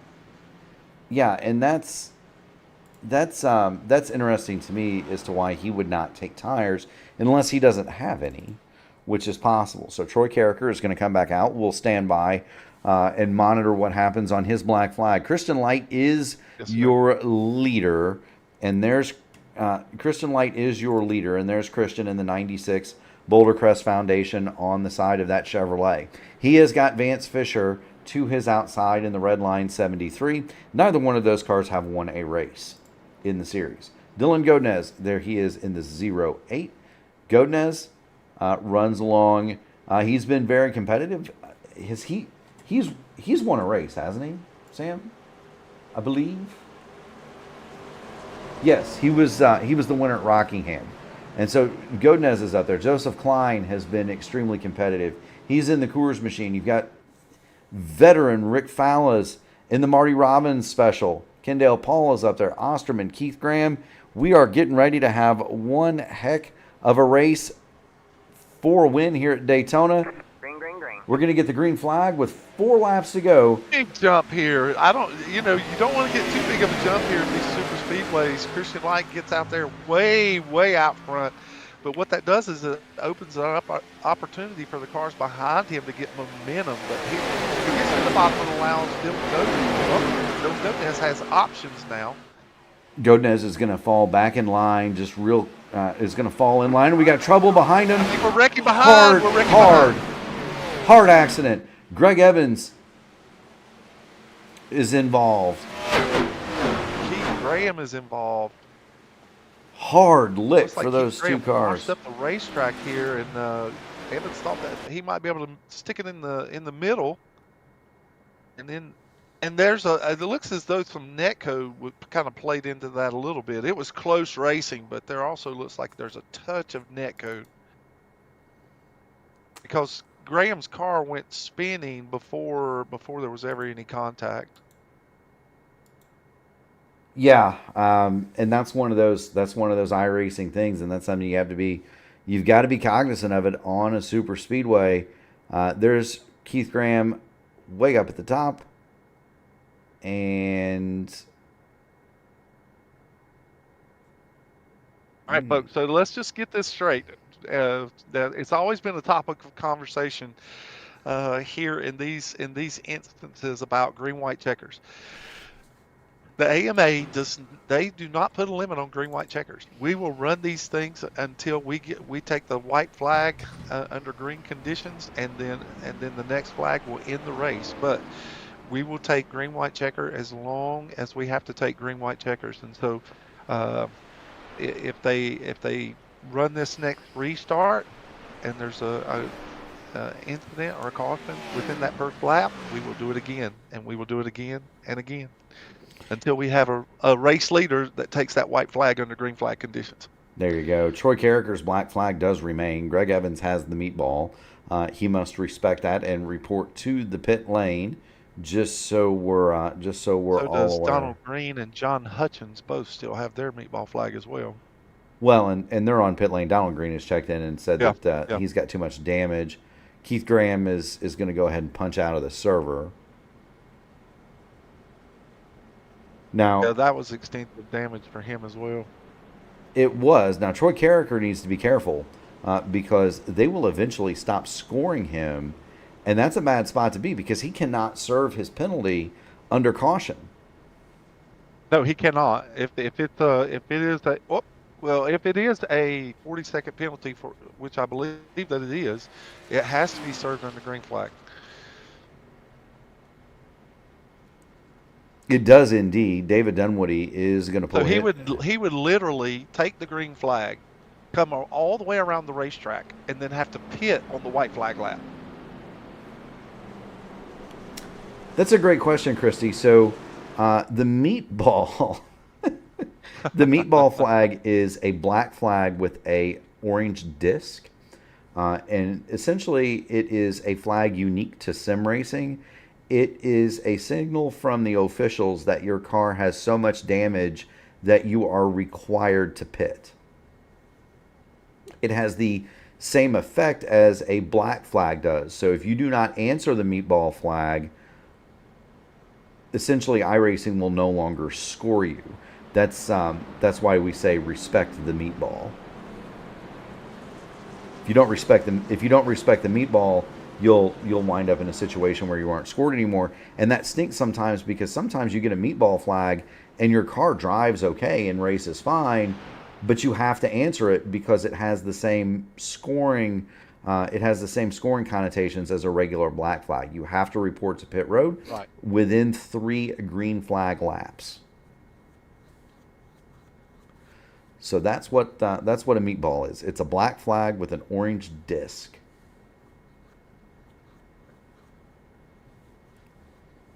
Great question. Christy's on it with the questions tonight. Sam. Just like a good mother would be. So there's some discussion among the drivers about, well, do we race to the line if the caution comes out on the last lap? But the truth of the matter is that if the white flag comes out, the next flag ends the race, which would be the checker flag. So there is no cautions after the white is shown. So once they take the white flag, it doesn't matter what happens behind the leaders. Once they take that white flag, they are racing to the finish. Yeah, and that's another thing. You don't race back to the checkered flag in iRacing because essentially once the leader crosses the start-finish line, that the yellow flags are turned off, right? Just as a good Italian should, Christy. Well said. And now I'm hungry, Sam, and thank you for that, both of you. I was thinking the same thing. I'm gonna have to love some spaghetti and meatballs. I'm gonna have to go down to the corner. There's a Noble Romans and a gas station at the corner. I'm gonna have to go down there and get me a pizza after Uh-oh. after the broadcast. You make me hungry. Well, we have reloaded everything on both lines here, on the top and on the bottom, and the lights are out on the pace car, and we're going to try one time for the green-white checkered and see if that's going to be the formula to end this race. Dylan Godinez, Christian Light lead the field coming through the corners here, and Rick D. Fallis, who's kept his nose clean and stayed out of trouble tonight, is in the outside of the second row, and Vance Fisher, who is looking to redeem all of his bad luck up to this point, is trying to push Christian Light as well. So let's hang on, folks. Green-white checker coming up here at Daytona. Pace car is going to make the hard left onto the pit lane. The field will be under the control of Christian Light. Dylan Godinez does have the disadvantage being on the outside. Christian Light gets a great jump. 2 laps to go. There's the green. Next flag is the white. If we make it that far, the next flag would end the race after that. Christian Light down on the bottom. And Sam, I suspect, he's going to try and he's got to be very careful trying to manipulate both these lines, because these cars move really quick. I don't know that he's going to be able to hold both lines off. There's a big push and a wiggle there on the top side. Rick Fallis is going to try and get close here to Dylan Godinez coming down the backstretch. Yeah, I was going to say, the lines are actually organized really well. I was going to say, if I was Christian Light, I would buy that double yellow line a ring, because I would be married to that. I'd be married to that thing right now. He's trying to play both sides of the street. Behind. They're wrecking behind. Do we get a caution? Oh, no caution. No caution yet. They take the white. No caution. Next flag will end the race. That was Justin Osterman, Matt Sisler, Troy Carricker, all spinning down to the bottom. Christian Light has the lead over Vance Fisher. Dylan Godinez is on the outside with help from Rick Fallis. We're going to come off of turn 2, and we're going to stay that way. David Dunwoody scrapes along the wall. He is not in the picture. This is the fight for the lead. Now Vance Fisher has decided he's going to take the outside line in front of Dylan Godinez, but it's Rick Fallis hard in the wall. O'Donohue hard in the wall. They collect Eric Quarter. We stay with the leaders. We're going to stay with the leaders. Christian Light is going to come off of turn number 4. Makes a move on the inside. They touch. Oh, now Kendall Paul is wrecking. Joseph Klein on the inside of Christian Light. It's going to be Joseph Klein the winner. Christian Light is second, and I believe that Colby Pierce came in and nipped. Sean Roberts for third spot. I'm going to try to get this. What in the world? Wow. That's what it this is what it looks like across the line. This is about the best that I can do, Sam.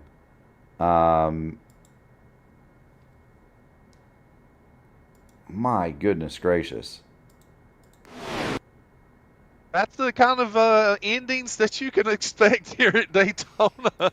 Joseph Klein gets just enough into the back of the 96 of Christian Light as he washes up the racetrack. He sees just enough room there at the bottom. His left sides do touch the yellow line, but he's forced a little lower than that. But they're door to door coming across. And Colby Pierce tries at the last second to make a move to the outside.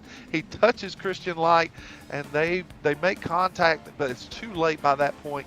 Joseph Klein takes the checker flag here at Daytona. What an amazing ending to a very good race tonight.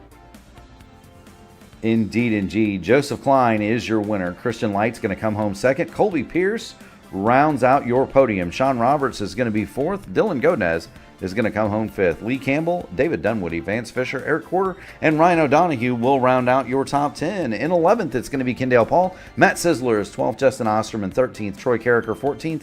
Rick Fallis will finish 15th. Sean Merriman, 1 lap down in 16th. Greg Evans, Keith Graham, John Hutchins, Donald Green are the remainder of the top 20. All of those cars are out of the race. 21st, Robert Smith, James Hodgson, 22nd, Brian Sharp, 23rd, Randy Dunlap, 24th, and Barry Seaman is going to be credited with 25th.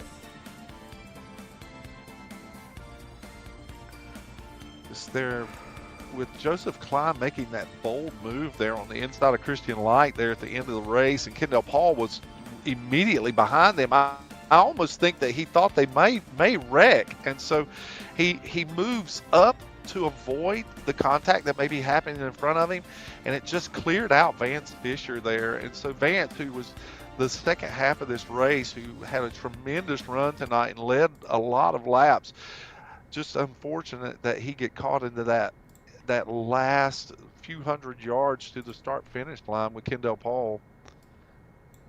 Most certainly so, Sam. And from the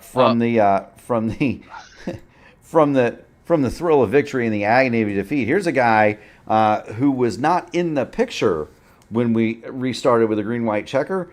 He brings it home in third. Colby Pierce, you've got Murph, you've got Sam Crow in the P1 Broadcasting channel. She's in the P1 Broadcasting booth. She's bent and she's bruised, but she's not broken. She came home in the money. Talk to us about your night.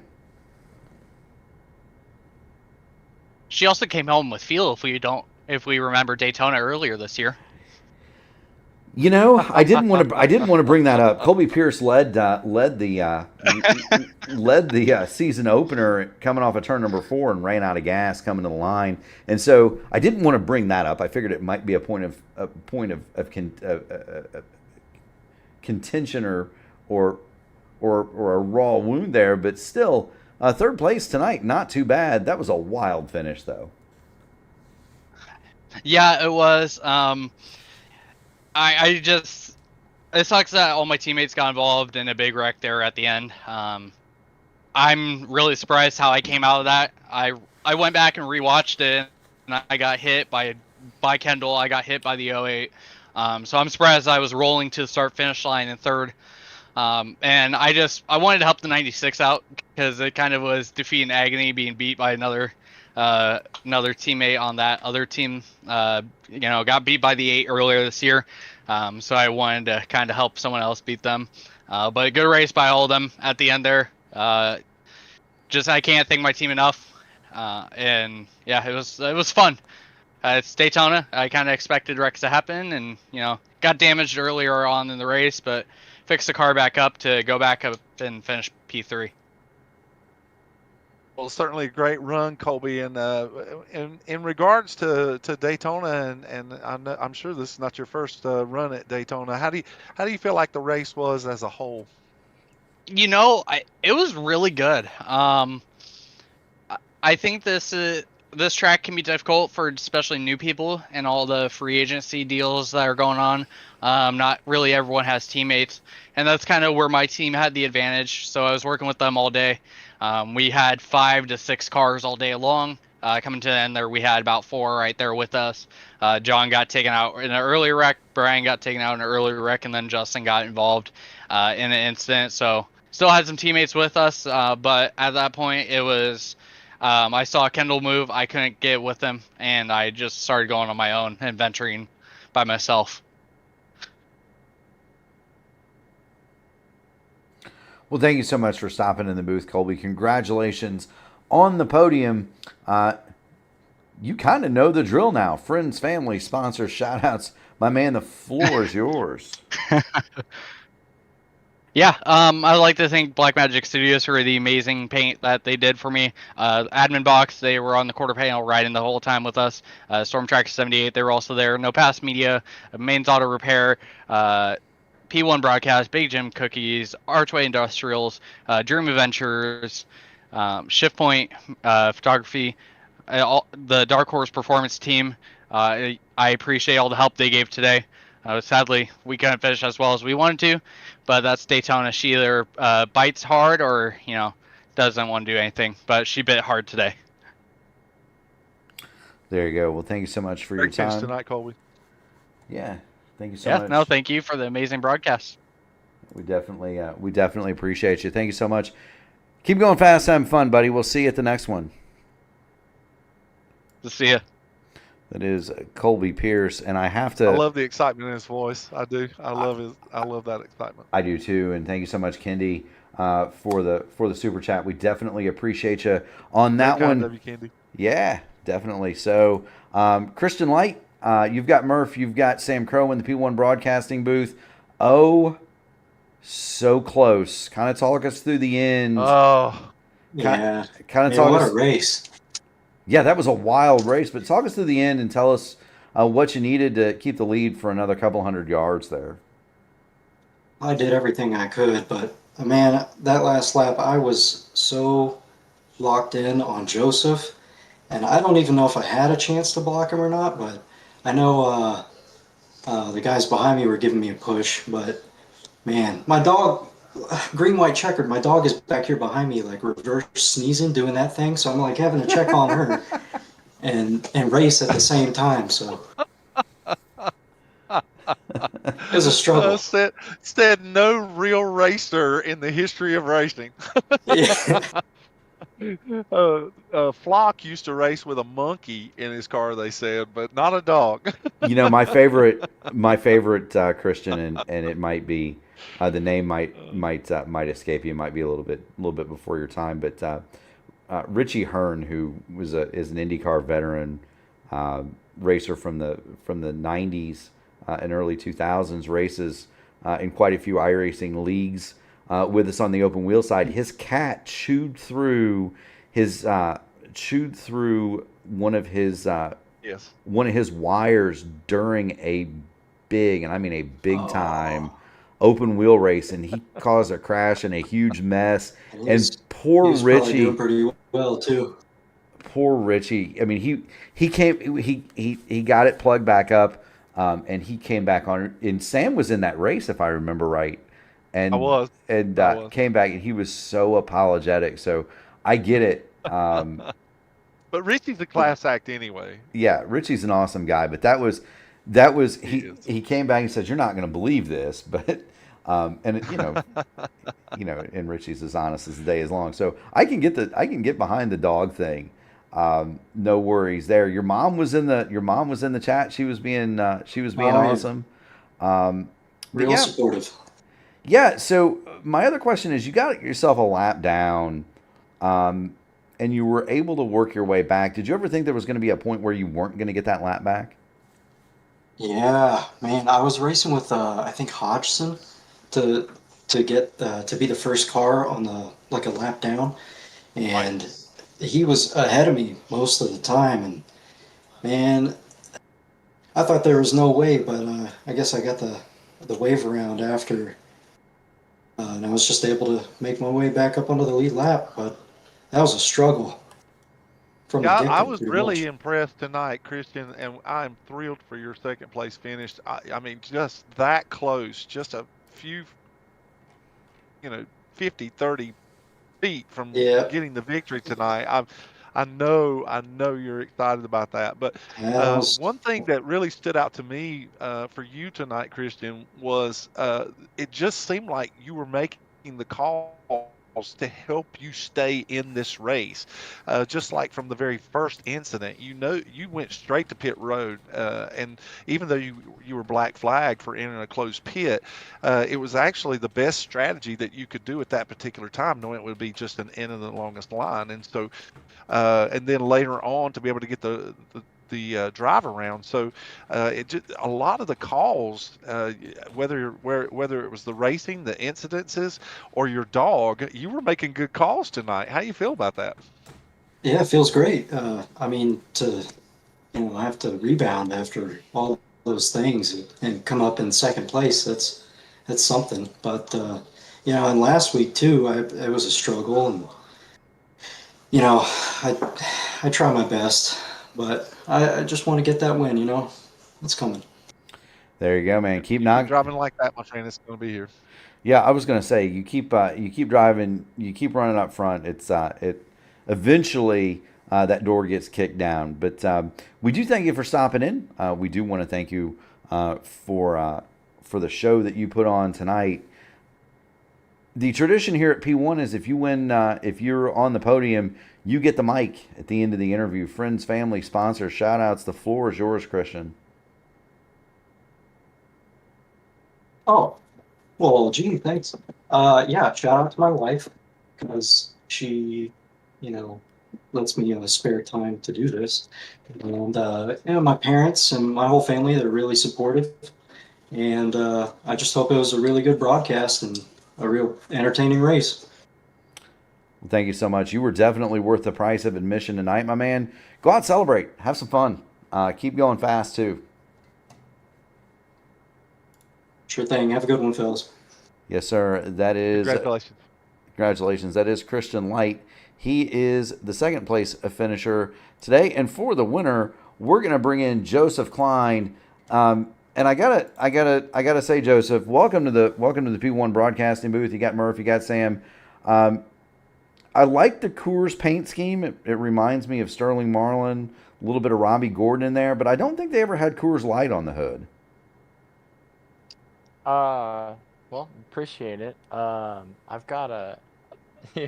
The reason I put it on, I just ended up moving from where I was to where I'm at now in Texas, and I was unpacking and I found it. It was signed, and Coors Light is indeed on the hood.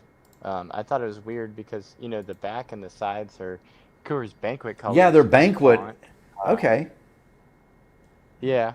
So, I mean, it's an old one, kind of a cheap one.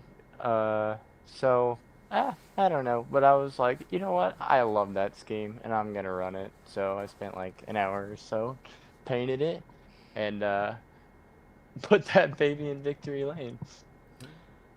There's no question you did it, Joseph. I noticed at the beginning, congratulations on your win tonight, but I noticed in the event, there were times that you were just playing a yo-yo a lot. It seemed like there were moments like you had convinced yourself you wanted to get up front, and then you would back out, and then you move back up front and move back out. Was there a method to your madness tonight outside of the last lap, push that you had there catching Christian Light? What about the rest of the race? At the beginning, I just wanted to set the fastest lap. That was it. And I wanted to, last and survive. And then stage 2 or whatever, I wanted to at least get some kind of stage points because I've missed a couple of races. I know the win locks you into the playoffs, but I like racing. So, I figured I'd kind of contend up there for a bit, and then the start of stage 3, I wanted absolutely nothing to do with the front or even the mid pack. I was like, I will hang out in the back until there's about 15 to go, and I will slowly start working my way back up there. And we had a couple cautions that kind of inched me back up there, but yeah, I just figured out where to put myself for the end of the race. You get behind Christian coming through 3 and 4, and Christian just enough comes off of that bottom line. And what's going through your head? Well, Kendall was on my bumper too, and I was like, yep. we're all ending up in the wall. Like, this is it. And I had fun. I think Kendall thought the same thing because he tried to avoid you two, and he moved right up into the line of Vance Fisher, and they careened into the outside wall. Yeah, Vance kept getting kind of light through the tri-oval, and I mean I had plenty of opportunities to probably pass him or push him, but I just did not want to get him even more out of shape than he already was, because I knew that would just end in disaster. So I was like, just lift. Be patient, let him collect the car. He did, and then he kind of slid up there at the end, or got pushed up. I don't know. And then Christian kind of went with him, and I seen like maybe half a car width for like a split second, and I was like, I'm doing it. If he forces me down, he forces me down. It's whatever. But we kind of weird net code that set us back straight. And Kendall never left my bumper, so I do appreciate that. And I didn't think that would work, and I appreciate the skill of everybody in the top 5 or 10 there to not like massively wreck each other and have a super underwhelming finish. Well, it was certainly exciting enough coming off of turn 4 there. Great job tonight. Thanks, man. Yeah, for certain, sure. Thank you so much for stopping in, Joseph. As is the tradition here at P1, you win the race, you get the mic. Friends, family, sponsor, shout outs. The floor is yours, my man. Oh, I'll just give a shout out to Kendall there for staying with me at the end. I mean, there's no comms or anything, but I've raced with Kendall before and like prior to this, so I don't know. But I appreciate him for sticking on my bumper there, because I don't think I would have had that good of a run without him. There you go. Trust is huge in these things, and it's great that you can find somebody you can trust. Get out of here, go celebrate, friend. Go celebrate, and we'll see you at the next one. Keep going fast and having fun, buddy. All right, thanks, guys. Congratulations, Joseph. Yes, congratulations, and that is going to be that, Sam. We're done with super speedway racing for a while here in the AMA Blackmagic Studios. Until late in the playoffs, and we'll go back to Talladega, I believe. Yeah, so next week you could not get any different than this. We'll be in the road course in Portland for the Rose City 147, and then we'll close out the regular. Will we have another Logan Edwards sighting then? I surely hope so. He has been brutally quick at Portland in the IndyCar stuff. Archway Industrial Coatings 200 is going to happen on September 4th from Worldwide Technology Raceway. That's in Gateway, and that will close out the regular season. So just 2 more races left. Portland on the road course, Gateway on the oval for the regular season in this series. The trucks, they are off this week, and so that means the next broadcast for P1 is going to be the 40 Raceware iRacing IndyCar Series. That's going to be 2 o'clock Eastern Standard on Saturday. No Dark Horse, no Votive on Sunday. Monday night, we're going to have the iRacing IndyCar Open Series Top Split. That's going to be live from Nashville. Tuesday, it'll be the IndyCar Oval Series Tuesday Top Split presented by Techtopia. That happens from Gateway on Wednesday. The Horizon at 8:15 p.m. The Horizon IndyCar Series is going to take to New Hampshire. That's on Wednesday at 8, and that brings us right back here, Sam. 8:20 p.m. pre-race, 8:35 start for the AMA Blackmagic Studios Grand National Series at Portland.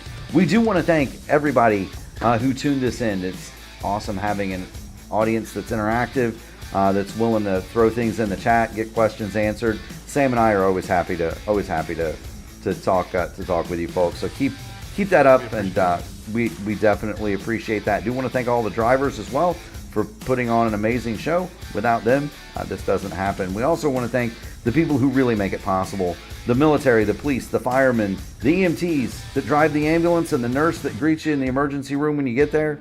From the bottom of our heart, we thank you. Sam? Thank you so much. Mark, have a great weekend. I'm out of Maylocks. I got to go get more. Good night, everybody.